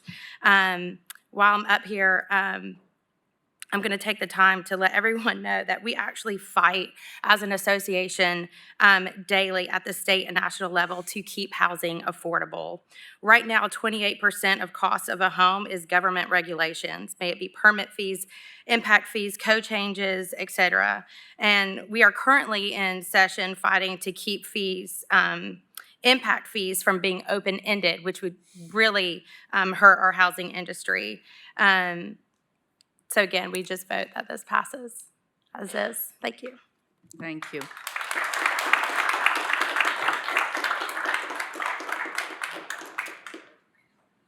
Megan Howard, Lonnie Harris, and Tim Graham. Hi, my name is Mary Long. Megan Howard is not here, so I am doing her thing for her. Thank you. The 550-acre tract of land on Wise Springs, as well as the one on Roberts Road that is on the agenda tonight, should not be traditional neighborhood. Rezoning this area to traditional neighborhood would be irresponsible, at least. Multiple different times during this meeting, I've heard several people say that they want to preserve the character of the county. If that were true, then designated this land traditional neighborhood is doing the complete opposite. Even at the current rural limit of 2 dwellings per acre, you're looking at 1,100 houses. 1,100 houses, even with only 1 car per house, which isn't realistic, still means 2,200 trips per day minimum just for one space alone. We still haven't seen any traffic studies being conducted. As a community, we object to this parcel even being on the map at all, but if it has to stay on the map, it needs to stay zoned agricultural. I live across the street from this parcel. I knew the people that owned it, and they were good people. I wish they hadn't sold it, but here we are. I would like to keep farming. Putting a traditional neighborhood with potentially thousands of homes right next door would completely destroy that. We've all heard the horror stories of farmers who were actually forced from their land because people want to move to the county and they love the thought of it, but when they're exposed to the practice, suddenly it's the farmer who's the problem. People who actually call animal control because animals are making too much noise, or God forbid, making more animals. Tennessee is a right to farm state, but that does not stop people from filing frivolous nuisance lawsuits. Taking a look at the area surrounding this piece of land, it would seem that the closest piece is zoned at less than 1 dwelling per acre. Just down the road is 1 to 2 dwellings per acre. If we're really keeping with the character of the community and prioritizing green spaces, why is it even a question to have more than 1 dwelling per acre? We keep hearing that family farms are disappearing and people don't want to farm anymore. There's a reason for that, but the interest is growing again. What are we going to do when people want or need to farm again and we have no space left in Knox County for them to do it? Please understand that when we talk about farmland, we are talking about soil conservation and an agricultural definition of farmland. We aren't saying and never have said that farms should be forced to stay farms. It's really disheartening to see people in charge gaslighting their communities by putting words in their mouths and trying to further their own agendas by trying to make these communities seem ignorant. There are multiple families in this area that have been here for generations. Even the ones that don't own huge century farms have still been here for a long time. Rezoning this area and allowing this developer-driven plan to continue, you are telling all of these families that their voices don't matter. You're telling them that you would rather cater to potential residents of the future than Knox County current residents, families like my own that have been here for 100 years. That's unacceptable, and this cannot continue. I ask that you vote against this. Thank you.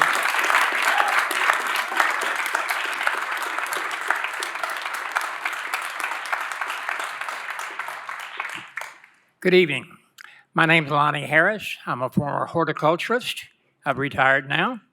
I've probably been involved in this whole issue longer than any of you. 12 years ago, we had the same issue in a different dress. What it amounts to is you've got a group of bureaucrats that want to choose the winners and losers. I'm fairly sure that all this could be challenged under the 14th Amendment called due process, taking our rights away from us and giving it to somebody else. That's illegal. I want to give you all some advice. If you have aspirations to get above the position you're in now, you better vote for this because of the rules that came down from above. This was installed in 1995, or George Bush Sr. signed a treaty in 1995. It's called, if you're not familiar with it, it's Agenda 21. I suggest you read it. I suggest you read it objectively. Keep your mind open to what's going on. You're going to see that a lot of the things you've been wondering, how could this happen? This is orchestrated. This is orchestrated by a group in, I think it's Germany, ICA. And at one time, I think the local zoning group were associated with them. I think that there was an issue with that and the state legislature, and they passed a law and said they couldn't report to them. My understanding is they are still reporting to them. I may be wrong. I didn't get involved in this until last Friday, I think it was, when a developer called me and said, "Are you keeping up with this advanced Knoxville?" I said, "I don't know anything about it." He started explaining it to me. I've done a little research. I haven't had enough time. But let me give you a story. One of my customers told me one time. He said he was from just south of San Francisco. And at that time, this was 12 years ago, I was told him what we were fighting. He said, "Yeah, that's the way they started out there." I said, "Well, what are you doing here?" He said, "I had to get out of here. It's too liberal." He said, "I was in my field one day, which ran beside, or one of his fields, which ran beside the interstate." He said, a county official came up. He said, "You've got to get your animals off this property." He said, "I own this property." He said, "It doesn't make any difference. The county commission here has passed an ordinance that you have to let the first 250 feet from the interstate go back to natural. You cannot have animals on it." I'm telling you now, these are ants nibbling at your ankles. They're not nibbling enough to bother you now, but it's going to increase. If you're concerned with your children and your grandchildren and your great-grandchildren, you'll vote against this. Thank you. Thank you. Tim Graham, followed by Wolf Nigel, followed by Tommy Helms. Mr. Graham. Thank you. Tim Graham, 2300 Old Callahan. Meet Jesslyn Crabtree, a Crown College student on her way to Cambodia this summer for a mission trip. She said that after sitting out here for an hour, she doesn't want to be in politics. But nevertheless, mine is simple compared to my points are basically the future land use map should reflect the current zoning. Here's just 4 examples of some of our property. And you can see the top map, the first map is the zoning map, the KGS zoning map.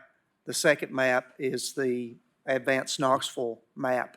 And there's numerous examples. Of course, I'm probably less affected than the residential, but our commercial property where we have a CA zone and it's maybe the future land use is LR or some residential zone. Anyway, there's just not any consistency, and I think that if you just simply make the land use map the same as the current map, the current zoning map, because sector plan equals future land use map in the how it is now with the sector plan, it should be consistent with the zoning map, because you're going to have landowners and a lot of landowners that aren't here that have no clue that that the future sector plan, or now it's called future land use map, is not consistent with their zoning. So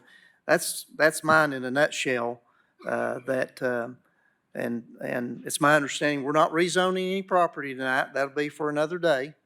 But I really feel like the future land use map should be consistent with what the zone is today. So that's it. Thank you. Thank you. Mr. Najeli, I believe I butchered it the first time. I apologize. Followed by Helms. Thank you, Madam Chair. Wolf Negley, Knox County, speaking on behalf of the Foundation for Global Sustainability. Happy Earth Day, everyone. Forbes had an article today that noted this day is really about us.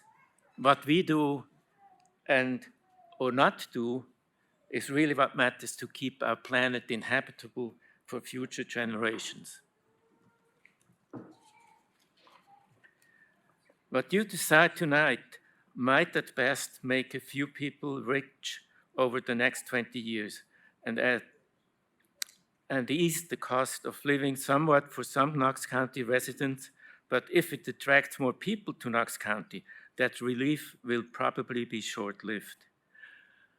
The Knox Metropolitan Planning Commission in its day, at the beginning of this century, had a series called Active Knox of talks from people from around the county who talked about planning and development. And they warned us about all kinds of economic problems that can occur if you don't have the services prepared and are actually assured that you can finance them. And tax incentive and other kinds of things that are promised, and then the economy turns down, has really hurt a lot of communities terribly. And so that was a very good series, but I think it has mostly been forgotten.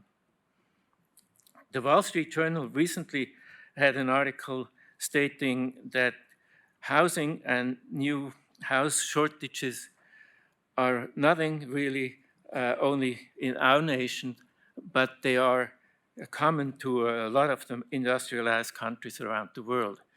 And they say the reasons for that are price increases, mainly in supplies of building materials, energy costs, and insurance. Insurance is a big, big factor. And the reason that is so is because of wildfires. There's much more natural resources, natural hazards, and natural disasters around the world these days. They don't really say anywhere it's all due to climate change, but in fact, that's what triggering a lot of these shortages that are happening now.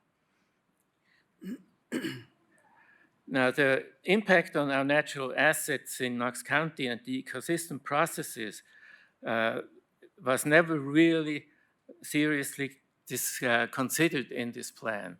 And the planning committee did have a very focus just on economic growth. And that will really hurt future generations. And it seems to me that you're like Edward Jones Smith, who was the president, he was the captain of the Titanic, and his officers, they ignored all the warning signs. And they said, well, it's unsinkable. So they did disregard all the messages they got about Could ice. you please wrap up quickly, And sir? yeah, so if you're ignoring what might happen in the future, you really and not protecting the natural resources and our assets. That's a serious dereliction of duty. Thank you.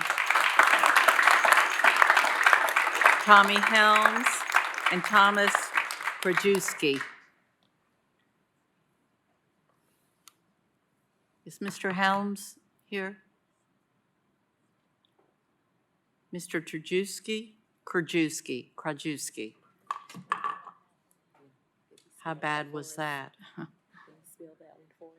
I'll ask him. Sir, could you spell your name, please? Spell it? Your last name, sir? Sure. Krajewski. Thank you. And your place of residence? Yes. 1319 Southgate. Thank you. Great. So my name's Thomas Krajewski, and for those of you that don't know me, I've been fortunate to have a background that really is surrounded by land and land use. I started out in recreational activities, recreational sports, and growing businesses around those. I then went on to rural land brokerage, and then I went on to doing land development. And these days I do residential land development, amongst other things. I also value land conservation. I've volunteered my time with conservation groups and worked on conservation efforts. And so I feel like I have a balanced perspective on land use in Knox County. Tonight, not only as a member of the community of Knoxville, I'm also here as part of the development community and so in support of the home builders. And if you look at the development community, it's not just the developers, it's not just the business owners, but it's their employees, it's their vendors, it's the employees of the vendors, it's all those folks that you've already heard from. It's an entire ecosystem that works together and is what is Knoxville. And if you consider the financing, the insurance, the real estate, the tradespeople, all of that together, it's about a quarter of our economy using national statistics. So it's a significant impact on what is our community. So the decisions tonight are not only land use decisions, but they're really decisions based on the future of our community, our economic future, taxation policy, and other aspects of our lives. And really none of that, in my opinion, should be rushed, including the amendments that are proposed. We commend Mayor Jacobs. We commend all of those that have been involved in this process. There's been an incredible amount of time and effort, and it's truly appreciated. We and I value an updated plan, and we do want to see an updated plan pass. We think it's important for the future of Knoxville. We have been on board, and when we say we, it's the development community, with concessions, changes, and the process for over 2 years now. What is the plan that is presented tonight is over 500 pages in length. It's very comprehensive. It's when you take all of the plan, all of the appendices, all of the data that supports it, it's a tremendous effort that's represented. And the proposed amendments that are proposed for tonight undermine that 2+ year planning process that has gone on. It's impossible to review the amendments and really analyze the implications of the amendments in less than a week's time since they've been made public on the forum. The amendments affect things such as housing densities that have been discussed, land use and land use classifications. All of these things require and deserve long thought out conversations and should not be proposed at the end. So my ask tonight is that you take a vote on the plan as it has been drafted and as it's been approved by the Planning Commission. Thank you. Thank you.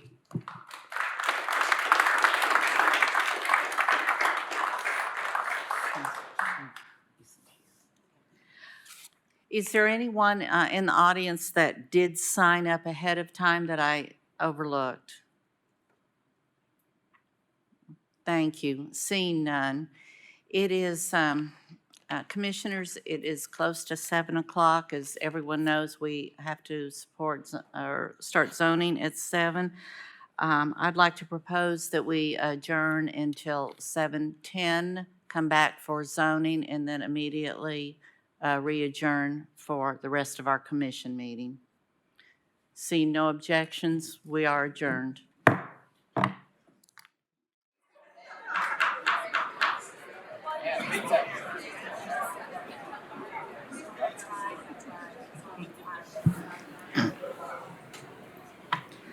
Thank you. I am reconvening the March Commission General Session meeting, March 22nd, and we are April 22nd, and we are picking up, I believe, with one agenda item incompleted. And Madam Clerk, I'd ask you to read that now. That's Resolution R-24-4-409, approving the Planning Commission recommendation to adopt the Knox County Comprehensive Land Use and Transportation Plan. Thank you. Before I entertain any motions on this for your consideration, we all have quite a group of handful of text amendments in front of us. I have indicated that I do plan to approach each one separately. What I am asking the commission to do is to please give me a motion and a second on this item, and then when it is open for discussion, I'm assuming a amendment for, a request for amendments will be added to the motion, and then at that point, I will address amendments and any other additions that might want to be made at that time. So, are there any questions about that before we proceed any further? Seeing none. All right, I'm looking for a motion to, on the plan. Madam Chair? Yes. Could you please explain that one more time? I'm a little bit confused. Are you saying we're going to go through each agenda item, the amendment first? Is that what you're saying? I'm going to read, have the motion read. I'm going to ask for a first and a second. When I open the floor for discussion, at that point, we will go into discussing amendments that may or may not be added to Thank you. to the original motion. All right, do I have a motion? Motion approved. We have a motion on the floor to approve by Beeler, a second by Lee.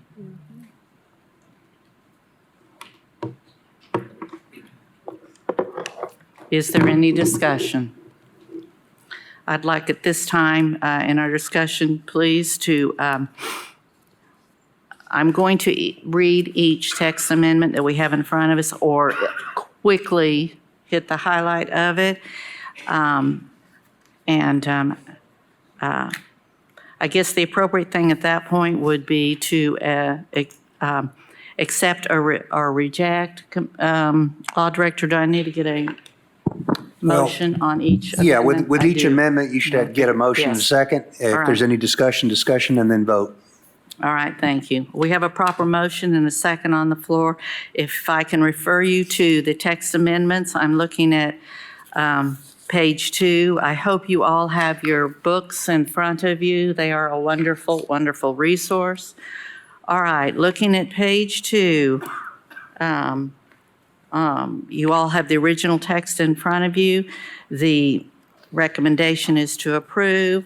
Frazier and Schoonmaker both have made an amendment to this motion stating existing plans and guidelines that remain in effect during transportation impact analysis guidelines for Fox Road Corridor Study, East Knox Community Plan, Alcoa Highway Corridor Study, French Broad, et cetera, as written.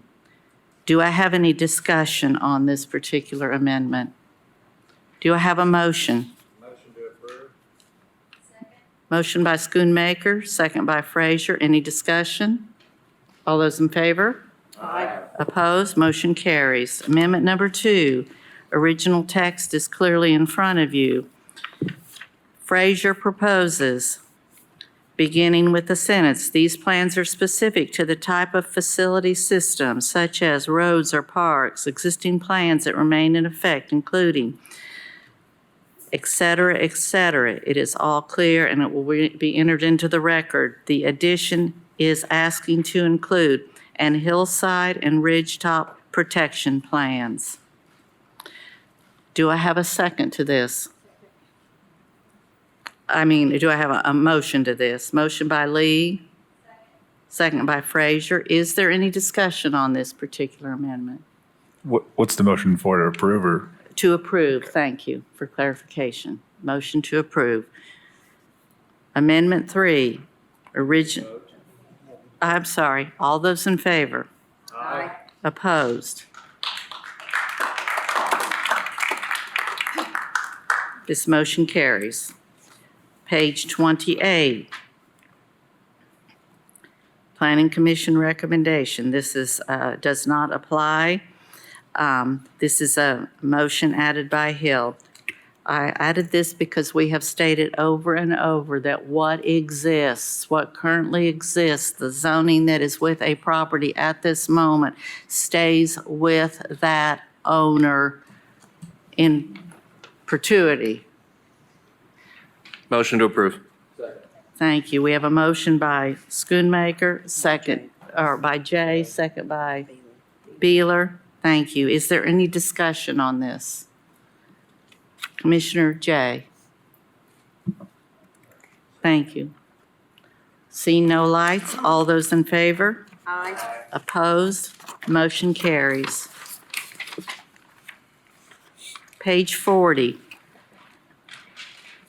Original text is clearly in front of us. The addition proposed by Fraser. These sites are found in rural areas where prime and locally important soils may exist and the road network is sparse. Do I have a motion? Motion by Fraser, second by Lee. Do we have any discussion on this item? Commissioner Ward? I'm opposed to adding the soils into there, opposed to the new amendment language. All right, so I'm assuming you will nay this? I will be naying this, yes. All ma'am. right. Is there any other discussion on this? Commissioner Jay? Thank you, Madam Chair. I think we talked about this a little bit, but I think it's vague, and I just wanted to open the opportunity up to if there's some more clarification on this, because, well, I'll just leave it at that. Thank you. Commissioner Daly? Thank you, Madam Chair. Director Mandy, I forgot your being today. I'd like to have your opinion on it. I believe this is one, the ones that the mayor says anything has to do with soil, that is too ambiguous. He did. This is not basing a development on the type of soil that's on the property, though, and Kathy Olson can speak more to that. We spoke about this. Basically, prime and locally important soils are found throughout the county, in the city of Knoxville, the town of Farragut, the planned growth area, and the rural area. So we don't have a problem with this. It just indicates that prime and locally important soils are located in rural areas as well as the other areas in the county. So all the planners, you have no issue. Thank you. Is there any other discussion? Seeing none. All those in favor? Aye. Opposed? A motion, a nay? Commissioner Ward, thank you. This motion passes. Amendment 5, we're looking at page 48. Fraser proposal. This plan also provides a form to consider other elements of the built environment, like parks and open spaces and other public infrastructure, such as stormwater and utility needs, additions, schools, historic resources, and conservation. Do I have a motion? Motion by Fraser, second by Lee. Do we have any discussion on this? Commissioner Jay? Thank you, Madam Chair. Can I ask Commissioner Fraser, when you public infrastructure, stormwater, utility, school, historic, schools, I'll stop there, are like things I can think of, I can see, I can understand. Can you further explain historic resources, and then conservation is kind of an idea, not a thing, to like the other things are things. Can you help explain those two more? Let me find the original text here.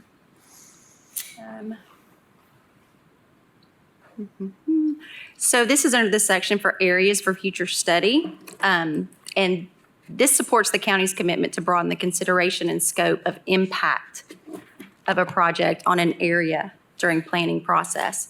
So as you're looking at areas for future study, these are things that we will take into consideration when making planning decisions. And What is a historic resource?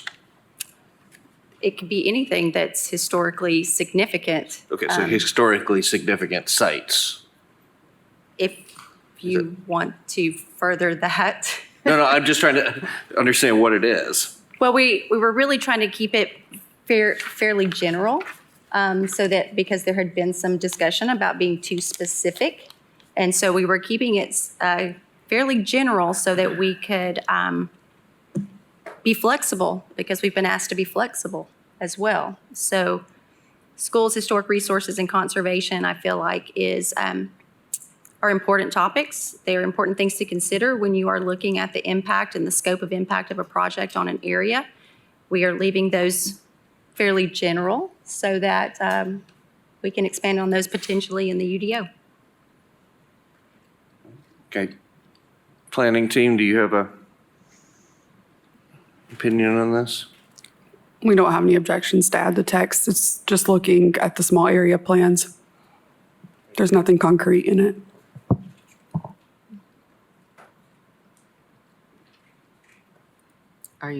Thank you. Commissioner Schoonmaker? Thank you, Madam Chair. Commissioner Frazier, Commissioner Daly, has a historic site in his district. Would that qualify as a historic resource? Again, you have to look at the section that this is under. And it is areas for future study. Those will be the small area plans. So these are things that we're identifying are important to us as a county when considering the scope of impact of a project. And so we are just asking for consideration of those things when you're looking at an area, especially in a small area study. Again, this is under the section of areas for future study. Seeing no other lights. All those in favor? Aye. Opposed? Motion carries. Amendment 6.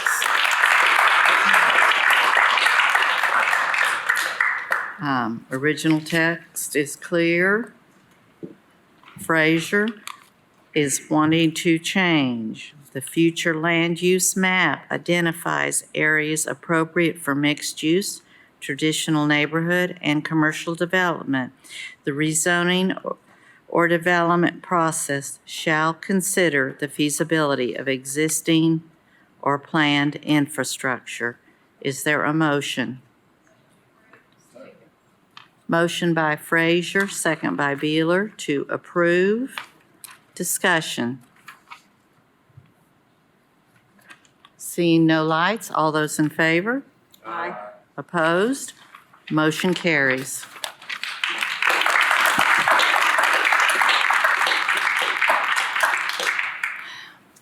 Amendment 7. Right now, 7.6, item 7.6, Curley is not there.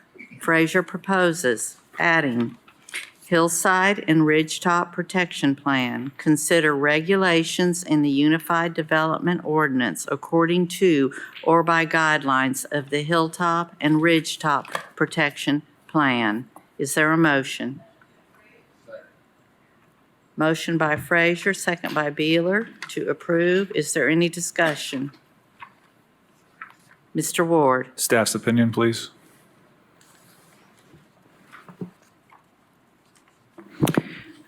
Staff's opinion is that this aligns with the recommendation that was sent forward from the Planning Commission to consider this during the Unified Development Ordinance.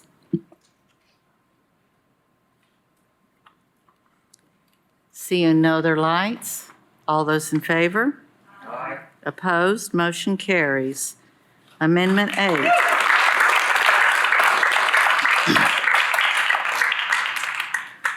Directed to 9.8, Frazier Amendment.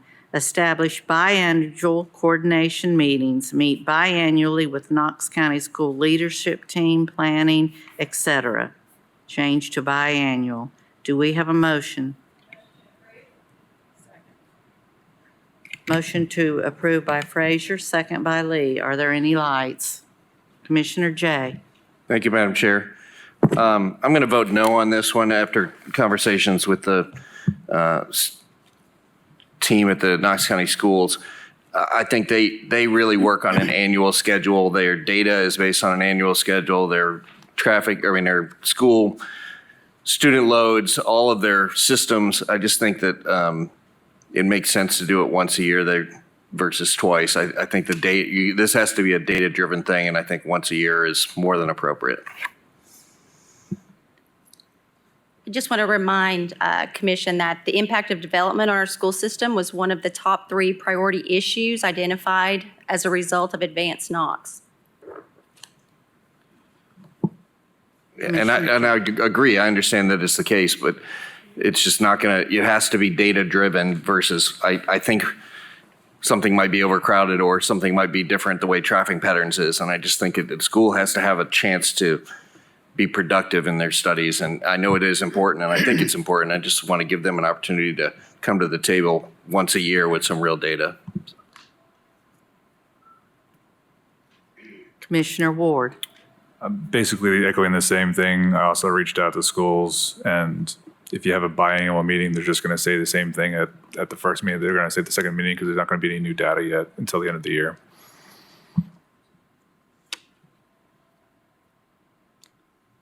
Seeing no other lights, all those in favor? Aye. Opposed? Roll call, please. Commissioner Schoonmaker. Aye. Commissioner Hill. Yes. Commissioner Lee. Yes. Commissioner Beeler. Aye. Commissioner Daly. No. Commissioner Jay. Commissioner Frazier. Commissioner Lundy. Aye. Commissioner Darrett. Aye. Commissioner Oster. Commissioner Ward. Nope. 8-3. 8-3. Yes. Motion passes.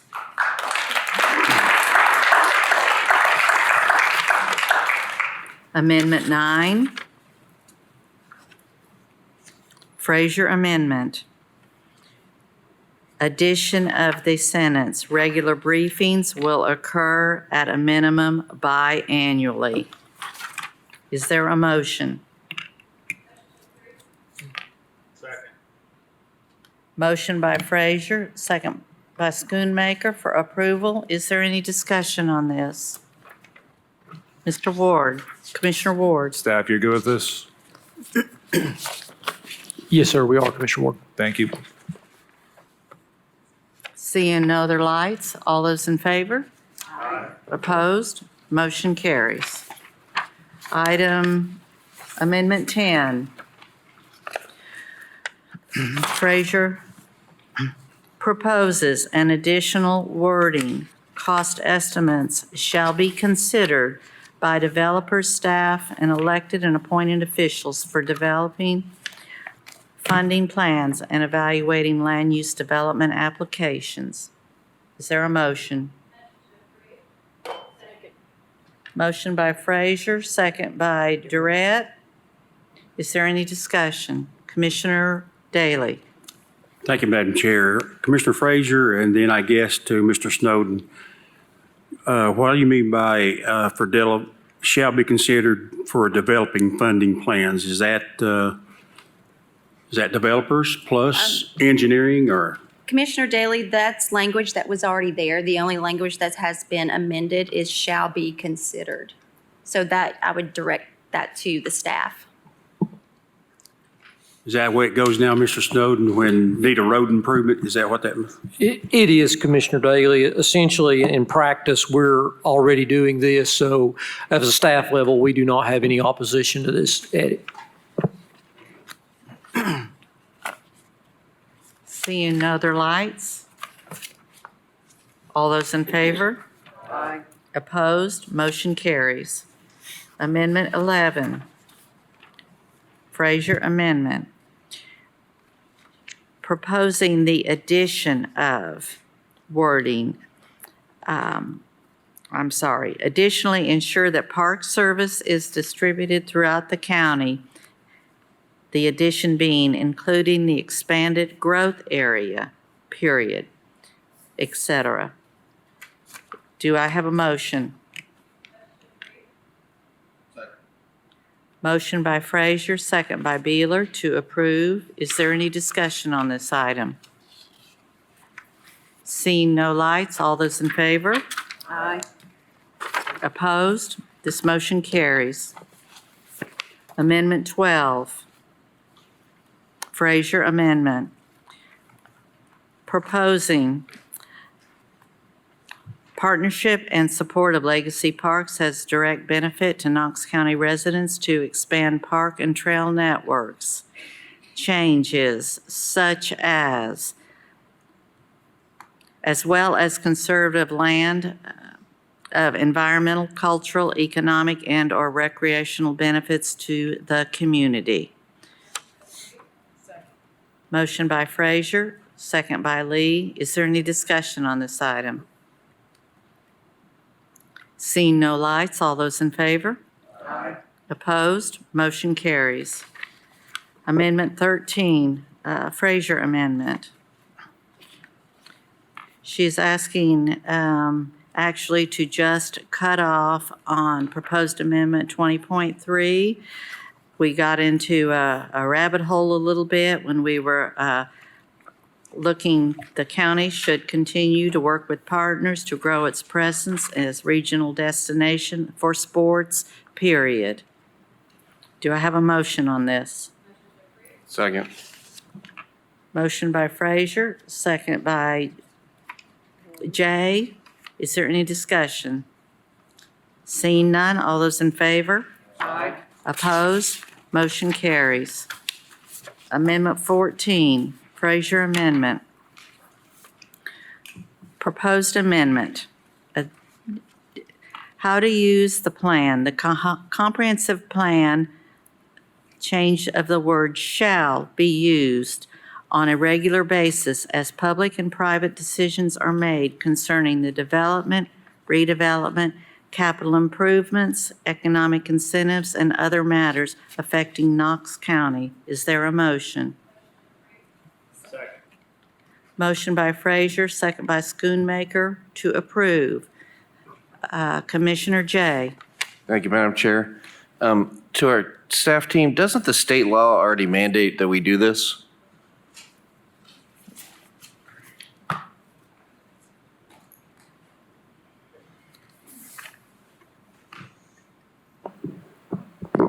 Yes, state law does require that once you have an adopted plan, it doesn't dictate private decisions.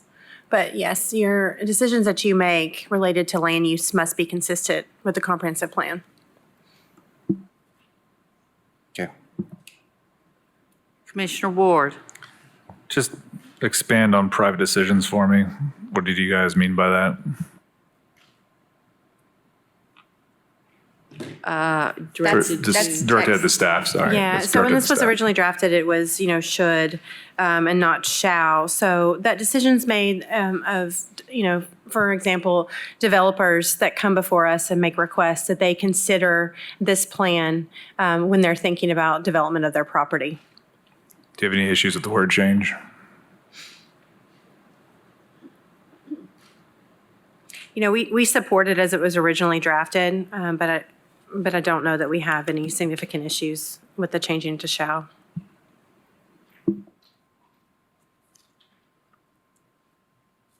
Seeing no other lights, all those in favor? Aye. Opposed? Motion carries. Amendment 15, Frazier proposed amendment, an addition to a bullet point, annual fiscal impact report. Motion to approve. Motion by Frazier, second by Beeler. To approve. Is there any discussion? Commissioner Jay. Thank you, Madam Chair. Who will this fiscal impact report come from?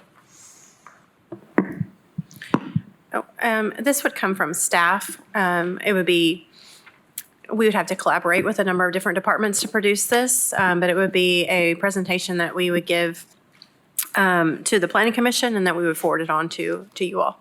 Okay, so it would come out of your department. Okay, Yes. thank you. Seeing no other lights, all those in favor? Aye. Opposed? Motion carries. Amendment 16, Frazier Amendment, proposing schedule a major update to the comprehensive plan, addition, and review changes in sustainability factors. Motion? Oh, suitability factors. Pardon me. Motion by Frazier. Second by Lee. Is there any discussion on this item? Commissioner Jay? Thank you, Madam Chair. Can you just clarify, Commissioner Frazier? Yes, I'm going to defer to Kathy Olson. We had some great discussion about suitability factors and how they will change over time. And so we felt like adding this language will just be a little reminder to us to consider those when we are updating the comprehensive plan.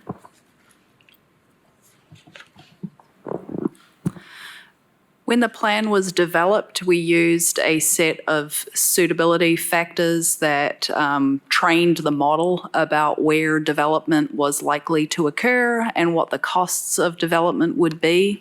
Some of those costs were assigned to environmental constraints that make development more expensive, such as developing near wetlands or floodplains or steep slopes. Some of those factors will be changeable over time, and I think Commissioner Frazier's intent is to just update those set of factors as we update the plan.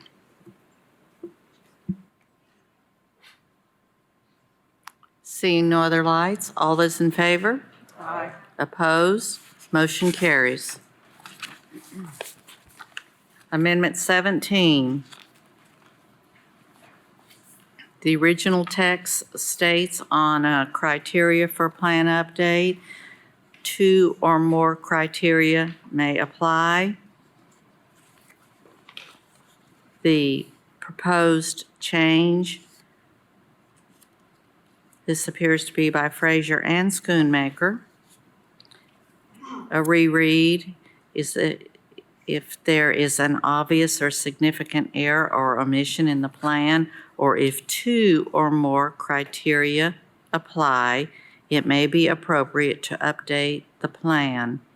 Also directing you down to bullet 4, the proposed changes support, addition, policy and actions, goals, objectives, and criteria of the plan. Is there a motion? Motion to approve. Motion by Schoonmaker, second by Frazier to approve. Is there any discussion? Commissioner Daly. Thank you, Madam Chair. Just for clarification, the original says 2 or more, and we're going to 1 or more. No. Just opposites in. Thank you. Commissioner Ward. Staff, your opinion? Go ahead. Staff's opinion is that we support it as submitted by the Planning Commission. Okay. I'm also in favor of 1 instead of 2. Commissioner Jay. Thank you, Madam Chair. I'd like to make a substitute motion to approve the recommendation by the Planning Commission. So the middle section as written. Second. The substitute motion is to approve as written by commission, by The Planning Commission. yes. Planning Commission recommendation. Motion by, or substitute motion then is by Jay, second by Ward. All right, is there any discussion? Commissioner Schoonmaker. Thank you, Madam Chair. Mandy, I guess the question would be to you. The consultant that we paid the fee to, they're the ones that recommended the number 2. Is that correct? They did. It was changed at Planning Commission Okay. to 1. But our paid consultant said 2.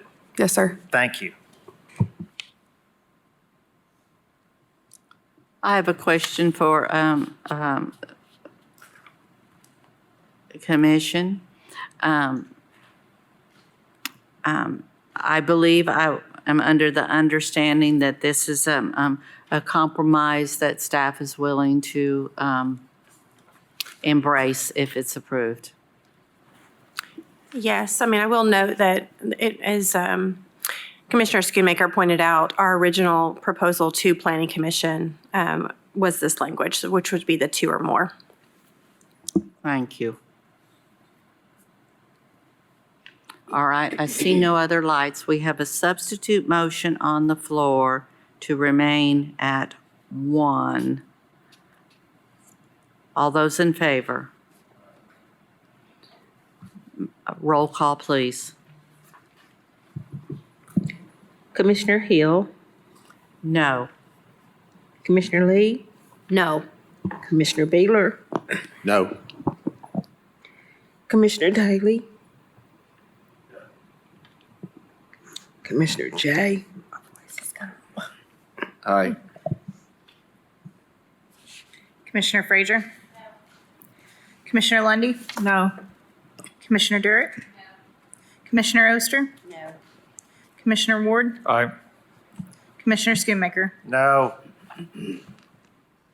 Substitute motion fails. We are back on a motion to the, on a vote on the original motion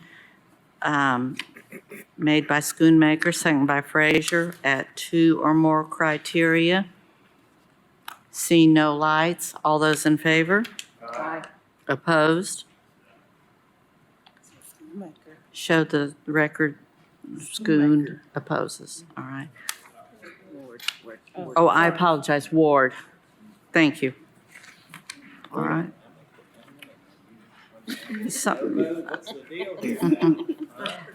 Let the record, let the record reflect that the motion passes.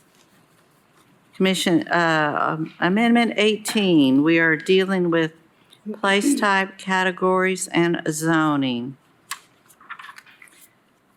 Frazier Amendment.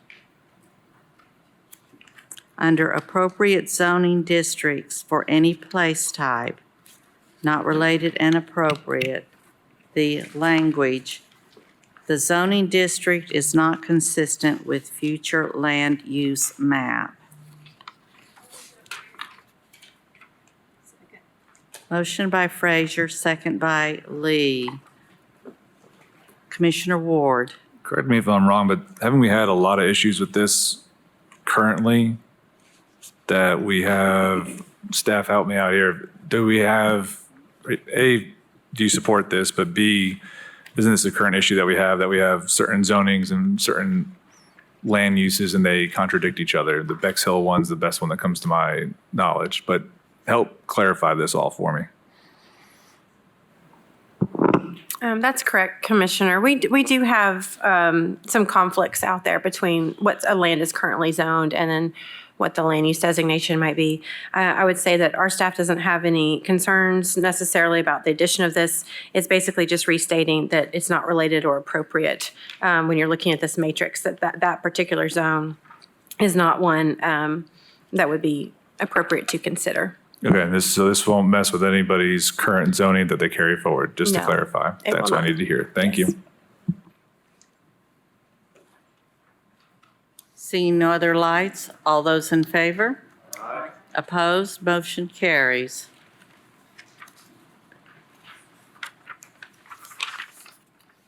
Looking at Amendment 19, we are dealing with zoning future land use grid. This is a Schoonmaker proposal. He is proposing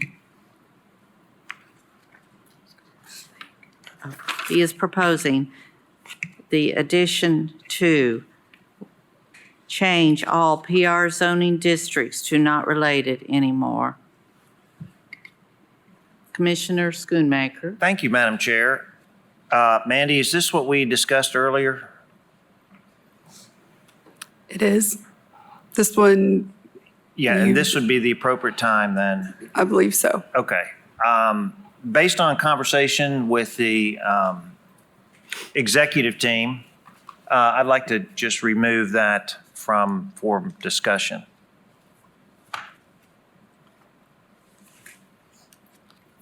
So it's a non-issue. Thank you. Still looking at Amendment 19, Frazier proposal. Adding PR, parentheses, adding up to 2, parentheses, partially related, and eliminating the PR 2 per 5, partially related. Madam Chair, I just have one friendly amendment. Let me see. Can you Yes, pull your mic closer? Actually, yes, that would be appropriate. Friendly amendment PR 0 up to 2, partially related. PR 0 up to 2. That's right. All right. Is that noted? PR parentheses 0 up to 2, wording partially related. Commissioner Schoonmaker. Oh, all right, hold on. That is a motion, friendly amendment motion by Frazier. Is there a second? Second by Beeler. Discussion, Commissioner Jay. All right, thank you. No, Commissioner Ward. We talked about this last week. I'm still of the opinion that the 11 that are on this board at the time should be making the decision of what's appropriate for the given situation. I hate the idea of limiting what we can and can't do in the future, especially when we don't know what the circumstances are going to be. Does staff have any opinion on this change? We have no objections to this change. Commissioner Daley. Commissioner Ward asked my question. Thank you. All right. See no other lights? Although it was in favor of the Madam PR. Chair. Sorry. Apologize. Commissioner. Director Brooks was trying to get your attention. Director Brooks, did I'm you have a sorry. comment on Yes, this? I apologize. It would be helpful, I think, to get a clarification from changing it from up to 2 to 0 up to 2, and what the intent of that is. Thank you, Director Brooks. Yes, I just know in the past we've had requests or zonings at .2, .3, and I just wanted to clarify the language. It's just a clarification of language.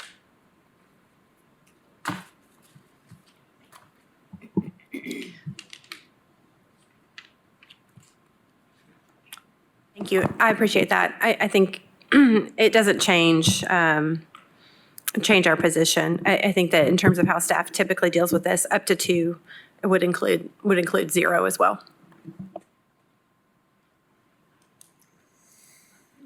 All right. So for a clarification then, Director Brooks, this is still in keeping in line with your general wording throughout? Yes, no? I'm fine with the wording as is if Director Brooks states that it is 0 The up until same. 2. Yes. Just know we'd had discussions about 0 to 2. All right. So is your, would you like to restate your motion, Commissioner? Motion to approve PR up to 2, partially related.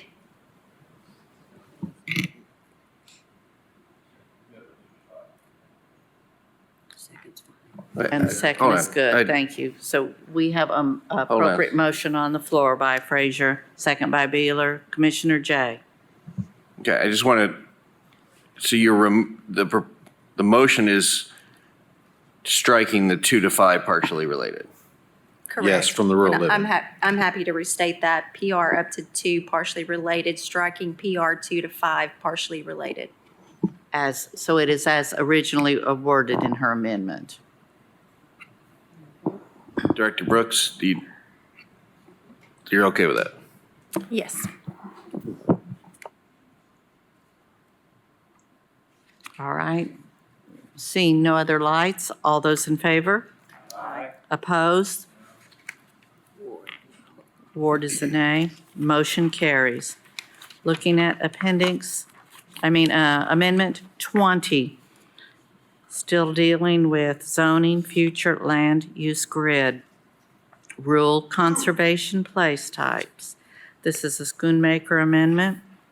He proposes the wording, planned residential PR change to the text to state, partially related up to one dwelling, 1 acres in rural area, up to 3 dwellings per 1 acre in PGA. Is there a motion? Motion to approve? Motion by Schoonmaker, second by Lee. Is there any discussion on this item? Commissioner Ward? Is staff's opinion.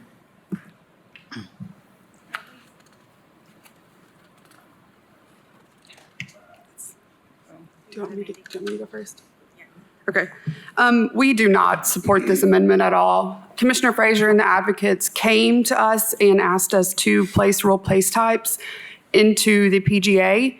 And if we would have known that the request would be to decrease density in the rural conservation place type, we would not have agreed to that. So we do not support this amendment moving forward. Commissioner Ward? I agree with staff at this point. I'll wait to hear from all the other commissioners before I make a substitute. Commissioner Schoonmaker? Thank you, Madam Chair. Mandy, we discussed this, correct? We did. I shared with you exactly what I just said, Commissioner Schoonmaker. Okay, and then there wasn't a point where we wanted Director Brooks to explain. She can speak to the rural conservation place type and the benefits. Director Brooks? Yes. So rural conservation, that place type was created specifically in anticipation of allowing new zone or zones that allow for conservation subdivisions. We've discussed conservation subdivisions and those ideas for many years now. And in general, conservation subdivisions allow for condensing to develop lots on a property to protect environmentally sensitive and agriculturally valuable and aesthetically and culturally important areas. In the process of condensing these lot sizes and these lot areas, it allows for the areas of a property that are often the most difficult and most expensive to be avoided, and allows for open space and habitat and to be preserved. And it also generally requires less infrastructure. This meets multiple goals of this planning effort and the public input that we've received over the last couple of years. Okay, but, and as an example, if there's 20 acres, but 10 of the acres are not buildable due to constraints, you could still put 20 homes on the 10 acres that are remaining. Depending on the density that was approved by this body. Well, if it was the first one, if it's 1 dwelling unit per acre and you got 20 acres, that's 20 homes, but you can't build on 10 acres, you can only build on the other 10, that would still give you 20 homes on 10 acres, correct? On the developable portion of the property, yes. Okay, and then if it was in the same analogy, in the PGA, you could have 60 homes on the 10 acres. Potentially, depending on the zoning that was approved, the density that was approved by this body under planned residential zone, yes, you could condense those lots on the more developable portion of the property. And that would be encouraged if you were aiming to preserve certain portions of this site for, to protect it for some reason or another. Okay, thank you. Commissioner Jay? Thank you, Madam Chair. I'm going to vote no on this one. Again, I think the negotiations between the team has been very upfront and very thorough, and to essentially take a giant negotiation tool and element and change it at the last minute, I'm really not comfortable with. I think we've established 2 units an acre on our sort of minimum worlds here across the board, and I just think this goes a little bit too far, so I'm going to vote no on this one. I see no other lights. Motion is on the floor for approval of this Schoonmakers. All those in favor? Aye. Roll call, please. Commissioner Lee. Aye. Commissioner Beeler. No. Commissioner Daly. Commissioner Jay. Commissioner Frazier. Commissioner Lundy. No. Commissioner Darrett. No. Commissioner Oster. No. Commissioner Ward. No. Commissioner Schoonmaker. Yes. Commissioner Hill. No. All right. Motion fails. So Amendment 20 will not be included.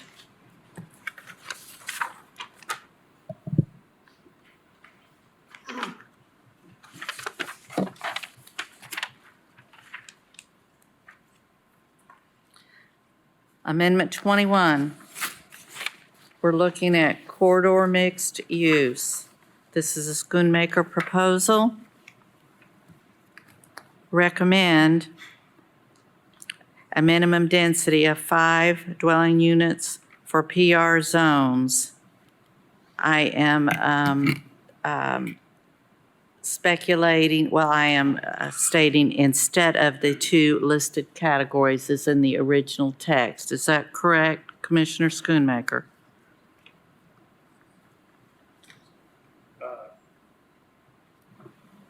Yes, I guess my question is, should this align with the corridor commercial?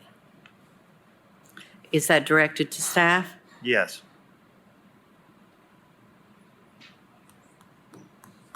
We have, where's corridor commercial? Corridor commercial.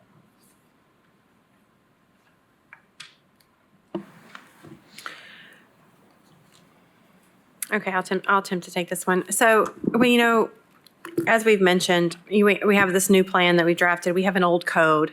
I think one of the things that we were thinking about, especially for the corridor mixed use, is that we might potentially have some larger sites that might be appropriate for a corridor mixed use, and they might be adjacent to some lower density residential. And so providing additional flexibility, so allowing someone who has a larger site to say, okay, we want to develop more intensely along the corridor, but we want to add some housing to this and allow there to be a transition back to that lower density residential. These are just all hypothetical situations, but we just wanted to provide some additional flexibility as we are working towards this new code. Does that help answer your question, Commissioner? So if you've got a 40-acre site and you want to do 10 acres in just strictly residential, I'm saying the minimum density of 5 dwelling units an acre for the PR zone. And you're saying you don't want to do that? I'm not saying that I don't want to do that. I'm saying that we just wanted some additional flexibility and to allow for some different recommendations. Anybody else have any input, or should I pull it, or? Commissioner,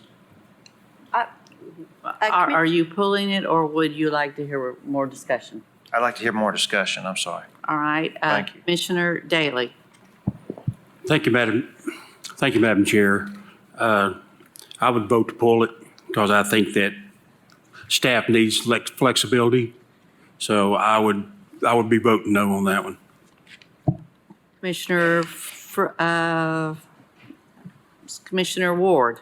Echo the same thing. I think pull it. I think the 11 should be able to vote and see what's appropriate at the time. Commissioner Frazier.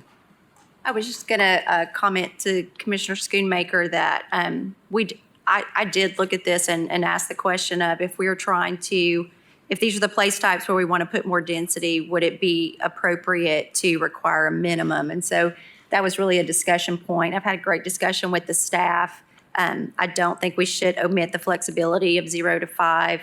And I do think this is something that as we get into the UDO, we will revisit these place types, and that may be something that we revisit at that time. Commissioner Schoonmaker. Thank you, Madam Chair. I'd like to remove this item from discussion. Seeing the will of the body. All right. Let the record reflect Amendment 21 has been withdrawn.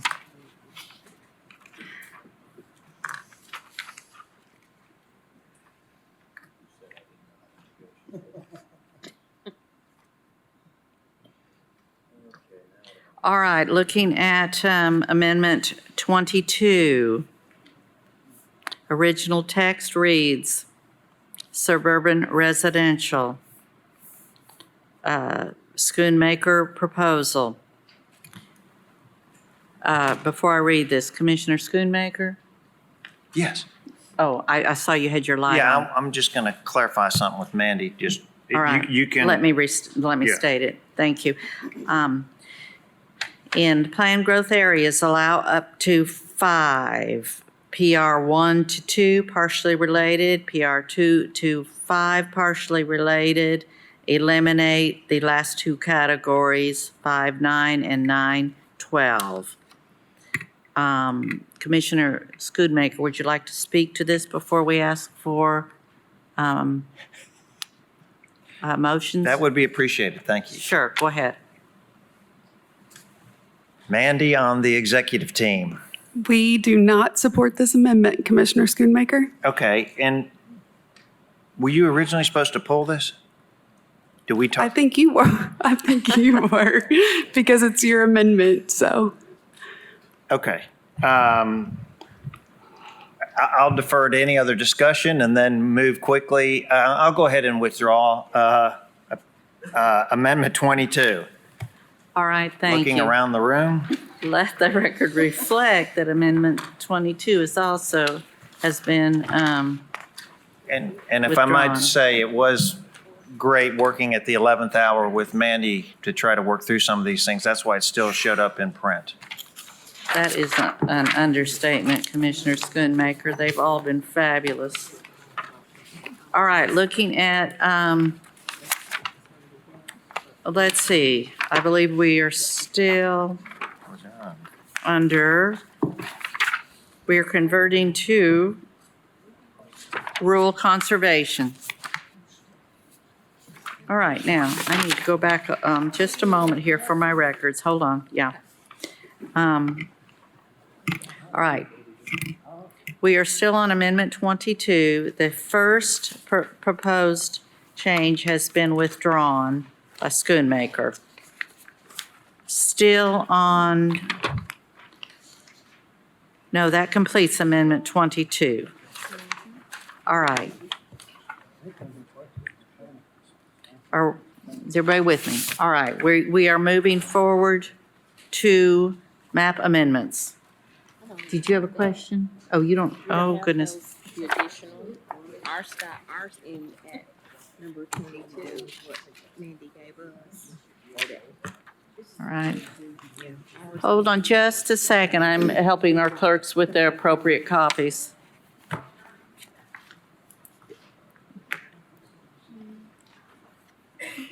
All right, I think I'm seeing that some people, it is page 12.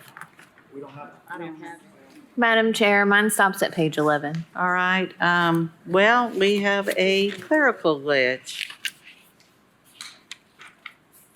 You know what? I think when the last second plan was given to us, it looks like page 12 was omitted.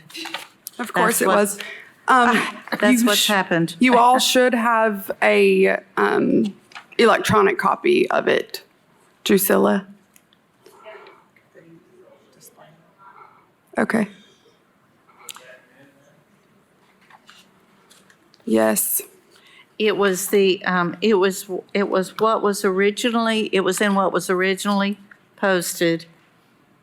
And then at the, right before we came in, there were some, not changes, but really addendums added to the original text. And I think when it was reprinted, and it was inadvertently Correct. skipped, overlooked. So, Madam who Chair. needs a copy of page I don't know 12? how they did it. Yes, Commissioner Daley. On the last email from Drew, it says the updated map. Finally got my printer work. It's actually page 1011 if you pull it up. And it's Commissioner Beeler's is what it is. It was sent in the original document.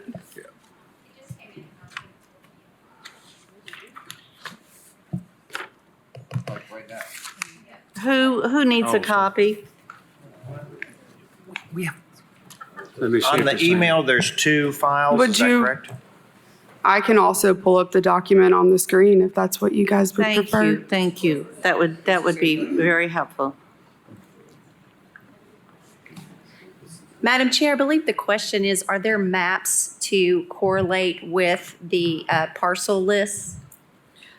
There are maps available. I will tell you that Mandy did ask me about actually printing every single copy of these, and it was dozens and dozens. While we're discussing, since these three involve Beeler amendments, Commissioner Bidler, would you like to just at least begin addressing them? Sure, I can. Thank you, Madam Chair. Your purpose. I will ask this. Do we have a map available? We can pull it up. I can go help Drew real quick. Thank you. That will be really helpful. It's just a lot of parcels for, This, the commission to this decipher. addendum that was given to us, It's- you can see shows 3 pages of. Yes. It isn't nearly as complicated as I it know it looks. isn't, I know it It's- isn't, but. It's 3 4 well-defined areas. Yeah, Did and it's every- actually 4 One of them just has a lot of multiple parcels in pages. it. Did everybody receive the parcel list? Yes, Okay, I believe we all hold on. got hard copies of that. Okay, hold on one moment. Commissioner Beeler, perhaps you could work on at least define the parameters that we're looking Certainly, at I'll here. do my best. I mean, Yes. the first one, do we have, thank you. So the first one is a large area. There we go. That's, okay, can we go? Okay, let's speak to that one first. Okay, I think this is number 4, actually. 3? Sorry? Sure, if it's got the changes on it. I just emailed the link to the map to everyone.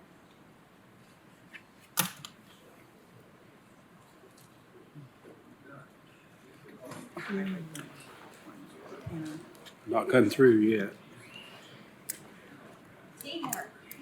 Yes. Commissioner All right. Baylor? If you all would just hold tight just a second.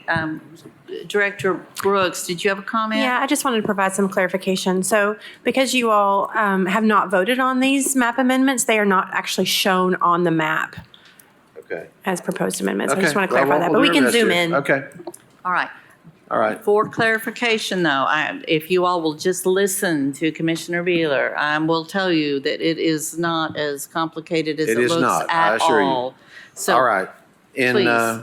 In map 1, that large area of rural conservation, the amendment proposes that it be changed to rural living. There are 365 parcels in that area. They are more appropriate for rural living. There really aren't parcels in there that would be appropriate for subdivisions. There's a lot of smaller parcels that already have homes on them. There's a large drainage area in that area. I will refer now to either Mandy or Director Brooks. Is the team okay with that amendment from RC to RL?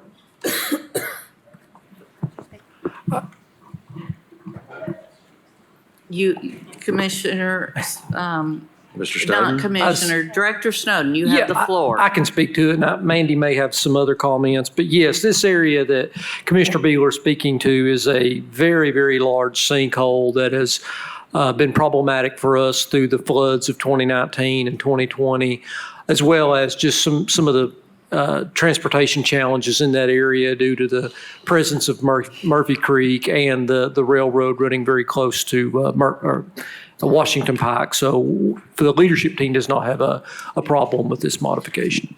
And I believe I'm correct also that this is something that Commissioner Beeler has been discussing with you for a while. This is not an 11th hour. No, ma'am. Thank you. Okay, Commissioner Beeler, the floor is yours. And I believe, well, are we going to do these one at a time? Is that All one right, amendment? the one proposed is actually number 4, map 4. Is the first one? No, the one that, we can go in order. This Okay. is future land use map 1, Chair Lady, Okay, amendment. all right. May I make a motion that we approve? You did. All right, I have a motion on the floor by Beeler, a second by Frazier.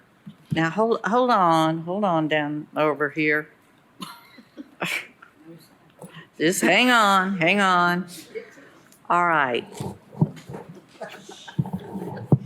Directed back to rural conservation, the Beeler proposed amendment under rural living.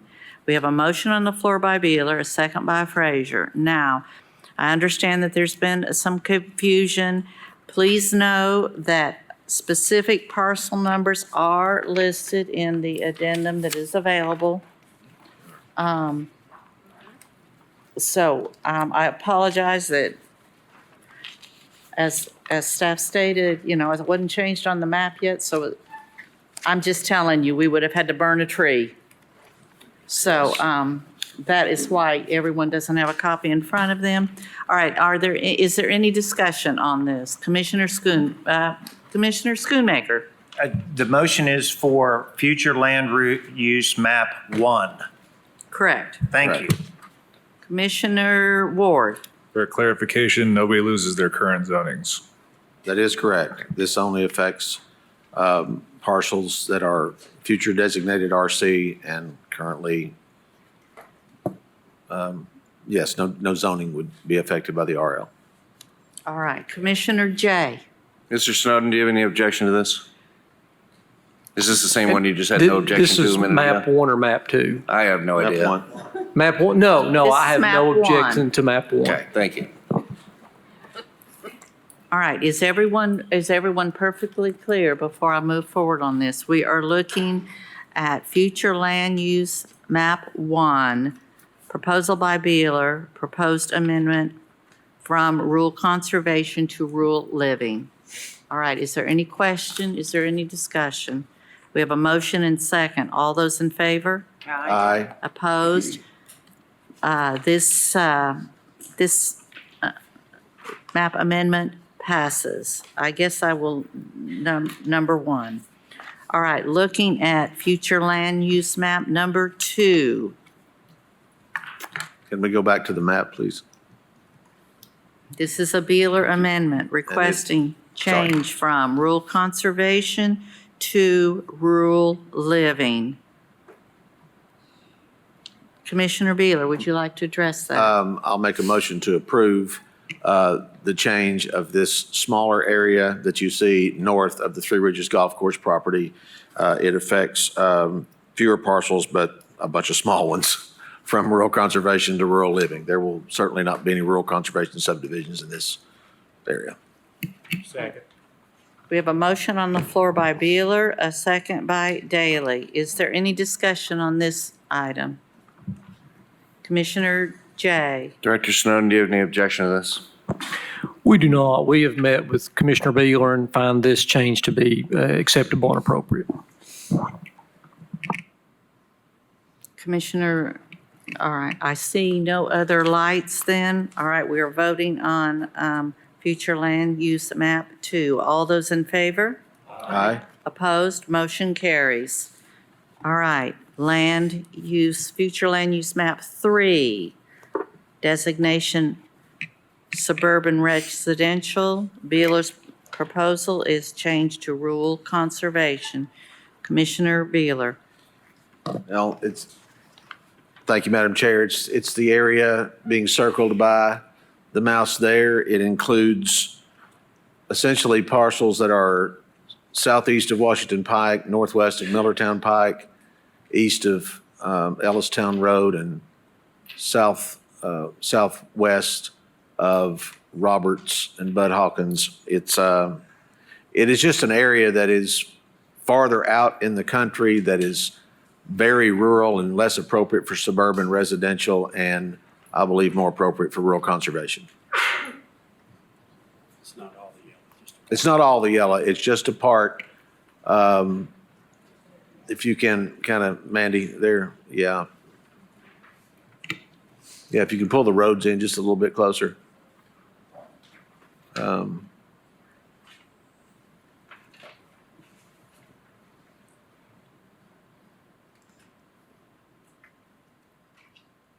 From there, if you can go a little bit to the left, yeah. I can't see very well. What is that road? That's Bud McMillan where the mouse is right now. Okay. Does it go to Ellistown? Ellistown's right here. Okay, yes, okay. It's just a small portion. I can There- zoom out and circle it There again. are various size parcels there, but just because of the rural area and the infrastructure, I would like to offer an amendment that it be rural conservation as opposed to suburban residential. I'm fine with the suburban residential southwest of there, but from Bud McMillan and Ellistown northeast to Roberts. Second. That's my motion. All right, we have a motion on the floor by Beeler, a second by Daley. Is there discussion? Commissioner Ward? Staff's opinion. Commissioner Ward, we concur. We met with Commissioner Beeler about this, and we feel like that this area is a little bit further off the main corridor of Washington Pike and gets out into the area where some of the infrastructure isn't as adequate. All right, any other discussion? Seeing none, all those in favor? Aye. Opposed? Motion carries. Map 3's change is approved. All right, looking at future land use map number 4, a Beeler amendment. Currently rural crossroads commercial, amendment to rural living. Commissioner Beeler? Thank you, Madam Chair. This has to do with the area around the Midway Business Park, and this really has to do with making sure we honor commitments that were made to that community in years past. We have found what I believe to be a outstanding tenant for the park, but we want to make sure that we honor our commitments to the community, and it essentially says all the area in purple that is east of Midway Road. If you wouldn't mind putting the cursor on Midway Road for us right there. Everything east of that line that is currently in the rural crossroads commercial, both south and north of Thorn Grove Pike, would be changed to the rural living place type. The area in purple west of Midway Road would remain as is, and so would any parcels north of Thorn Grove Pike that are already zoned commercial. Commissioner Schoonmaker? Did you get the second? I'm sorry. Are you No, want me- are you, that's my are motion. you, No, he we was don't gonna actually second. have a motion. I'm That is my motion, Madam Chair. motion by Thank you. Beeler, second by Hey, Daley. Fine, it's fine. I just had a quick question. Commissioner Schoonmaker? Thank you, Madam Chair. For the online version, will the document be changed where it says Beeler proposed amendment to red ink that says rural living? Because right now, you've made all the changes in red except for this. Well, these are map changes. Yeah, but it's on the typeface for the document that was emailed to us. I can change it, Commissioner Schoonmaker. Oh, there you are. Okay, great, thank you. Just for the folks at home that are following along and looking, thank you. Commissioner Ward? I'm going to push back a little bit on this one because the demand in that area is going to go through the roof, especially with adding at least 400 jobs, if not 2,000 jobs over the next 5-10 years. And the demand for lunch break and gas stations and everything else to support that large of a $300 million investment is really going to be needed, in my opinion. I love you, you know that, but I don't know if I can support this one, buddy.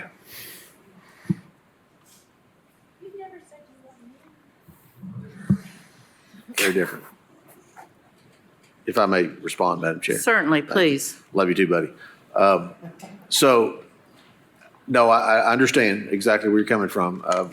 We feel like that the areas east of Midway Road and the areas directly adjacent to Interstate 40, which are just below that map, will be sufficient to handle those needs, but certainly free to disagree.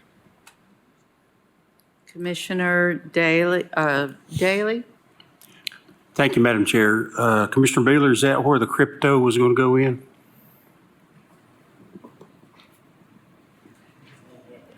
Perhaps if your memory serves you correctly, yes. And a Dollar General, if I'm not mistaken, was going to go in. So that's right there on the edge. Thank you. Commissioner Jay? Thank you, Madam Chair. I'm going to agree with, I'm going to vote against this one just because I think that what will happen is if we don't have opportunities, it's going to, if you remember the city, if you go down on the map just a little bit, the city of Knoxville has annexed all the way out to Midway Road and everything right around the actual interstate. And if we push everything else, if we don't have any other option, then we're going to lose a lot of tax revenue potentially down the road for commercial businesses. And we have to, this area will need to, commercial, housing, et cetera, to support this amazing opportunity we have for a lot of really high-paying jobs. And I would like to, I think we need the flexibility to adapt as things develop out there instead of sort of locking things in. So I'm also going to vote no, respectively. Commissioner Ward?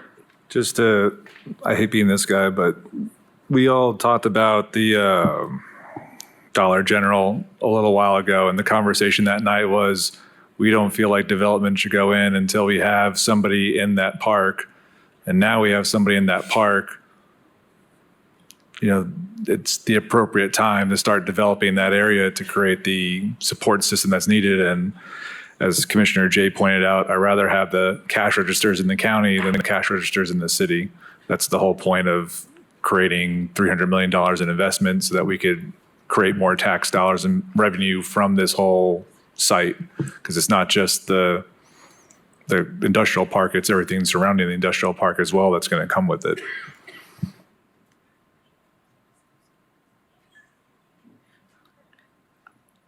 And I would like staff's comments on this, please.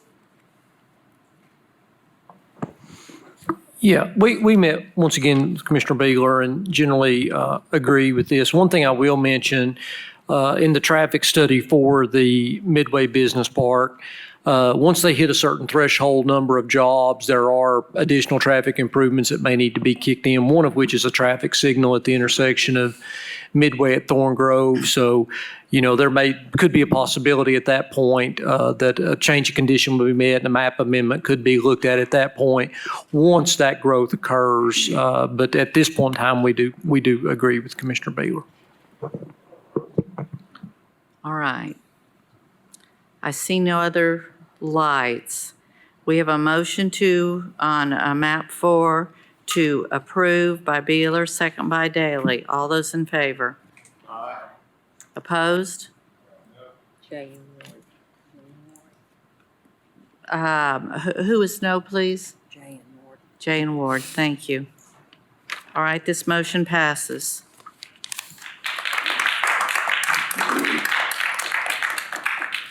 We're looking at future land use map 5. This is a proposal brought by Hill.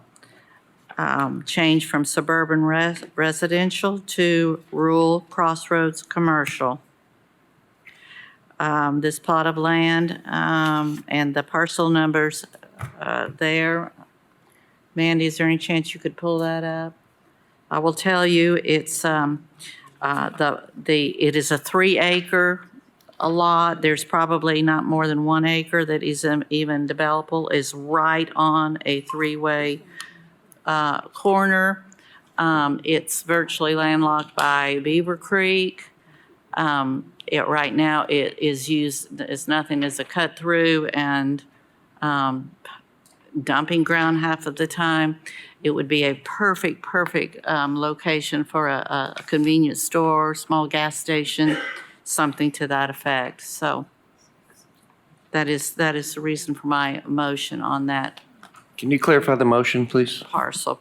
Yes, to change this from suburban residential to rural crossroads commercial. This property is located on a three-way intersection, very isolated. Only 1.2 acres of it is even considered buildable. The parcel number is listed. I'll second that. Motion by Hill, second by Ward. Is there any discussion on this? Commissioner Daley? Yep, Madam Chair, can you give us a picture where this is at? Yes, I can. We have two state roads, Byington Beaver Ridge, that runs into Emery Road in the Carnes community. There's recently, thank the Lord for Director Snowden stepped up and finally put a traffic light there. Improvements are long overdue, promised to widen Emery Road there, so it's going to be a very commercial-looking area. Commissioner Ward. Just to echo what Commissioner Hill just said, I know this intersection extremely well, and thank you as well for the light. It's been needed for years. But I agree. I've always said since I've been doing service in that area 8-9 years ago that should be a commercial corner. There's a huge demand for need in that area for commercial, and I think this is very appropriate. Seeing no other lights, all those in favor? Aye. Opposed, motion carries. Map 5, change carries. This is an appropriate time to also mention, I had some other land use amendments literally given to me at the 11th hour that there was not time to bring. Director Brooks, if I'm repeating you correctly, you did remind me that quarterly, this body will be able to propose new land use amendments to the current map to bring those forward for change and consideration. Is that correct? Yes, that is correct. Thank you. Because as we get deeper and deeper into this, we are all going to find pockets probably like this that we see perhaps should have been looked at a little differently. So that's just a side comment. All right. This concludes our amendments. Are there any other amendments at this time to be brought? Seeing none. 2 more questions before we make this final vote. Planning staff, are there any of these amendments that would be considered, in your view, deal breakers with our mayor? I think we've spoke to the ones that we had concerns with when they came up. All right. Any comments or questions about my question there? Commissioner Durrett. Thank you, Madam Chair. I have a question for our law department. I just want to make sure that all of these amendments have been at least discussed or touched upon at Planning Commission, and there is no need for them to go back. Yes, I've discussed this with Ms. Brooks, and we don't believe there's any of these that need to go back to the Planning Commission. Thank you. That was actually my question number 2. Commissioner Frazier? I just have a comment. This has been coming for probably 7 years. I advocated to update our plans and our zoning ordinances as a citizen living in Hardin Valley and seeing growth and development happen all around me and not understanding how or why we got there. I had no idea that it would ever land me in this arena. I resisted it for a long time, but man, I'm glad I'm here, and I'm glad and I feel privileged to be a part of this, because I do think that this is transformational for Knox County. So one more time, I want to thank Mayor Jacobs for being the one. You were the one out of 3 that said, you know what, you're right, it's important. He was the one, I mean, this is kind of funny, but he was the man big enough to take this on, and it has been a gigantic pain in the, but I just want to say how grateful I am for the team. This team has worked so hard. They have always been open. They have been receptive. They have been responsive. They have given great advice, exceptional guidance. And this would not have been possible without this executive team and the leadership team working on this. So we don't say thank you enough, or I don't say thank you enough, and I'm really working on that. But I appreciate you all so very much. I also want to say thank you to everyone who took part in Advance Knox and were a part of advisory groups, stakeholder groups, citizen participants, people just here tonight. You know, I sometimes get a bad rap. That's okay. That's okay. We all kind of get a bad rap every now and then. I do want to see Knox County grow. I really do. And I think this is the way to do it. And this is a great start. We've still got a lot of work to do. A lot of work to do. If you think this was hard, wait till we get into this UDO. But to say all of that, I'm really excited to be here in this moment. So I'm just going to enjoy it for a second. I said the other day, I'm all out of tears and I'm all out of apologies, but I'm really looking forward to getting this done. So thank you for all of you for hanging in there, for having the hard conversations, for letting me be the thorn in your side, for actually listening. Thank you for listening. I really do feel like we're doing a much better job of that. So here we go. All right. Thank you. I see Commissioner Daley's light. Y'all, we haven't voted on this yet. So, all right, Commissioner Daley. Thank you, Madam Chair. Just a question, if I can state it correctly to Director Brooks. I understand Commissioner Beeler's a lot of land going and changing, but if we start going to change single parcels, is that not circumventing the process of the property owner coming to planning, say, hey, let's look at changing from RC to RL? You see, you understand? Well, we are signing. Okay, that answers that question. I just want to make sure that we're not circumventing planning that review process or whatever. So, thank you. All right. All right, I am bringing before you the, would you, Commissioner, or Clerk, would you please read this again? Item number 35.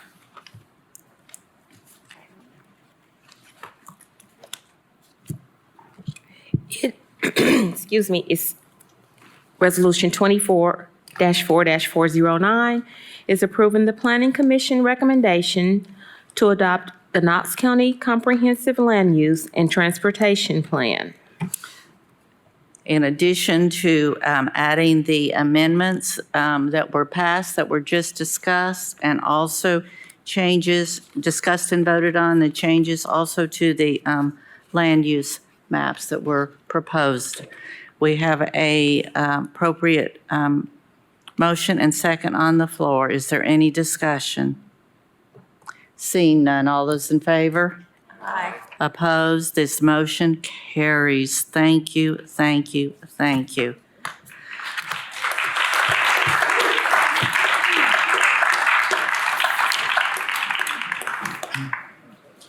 All right, having said that, we have no ordinances. Hold on, you guys. We have covered public forum. Is there any other business to be discussed? Yes, Madam Chair. I would like to wish Drew a happy birthday for tomorrow.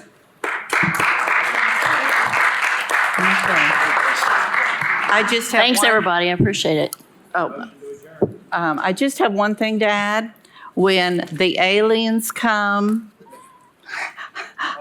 and they land on this earth. This is so Hugh Nystrom. I can't believe I'm doing this. Bless him. And they see this whole new world. And the first person they ask about where should they be taken to talk to someone, the veterinarian looks and doesn't quite understand. And the alien says, "Take me to your letter." That is a Hugh Nystrom joke. We are adjourned. Letter?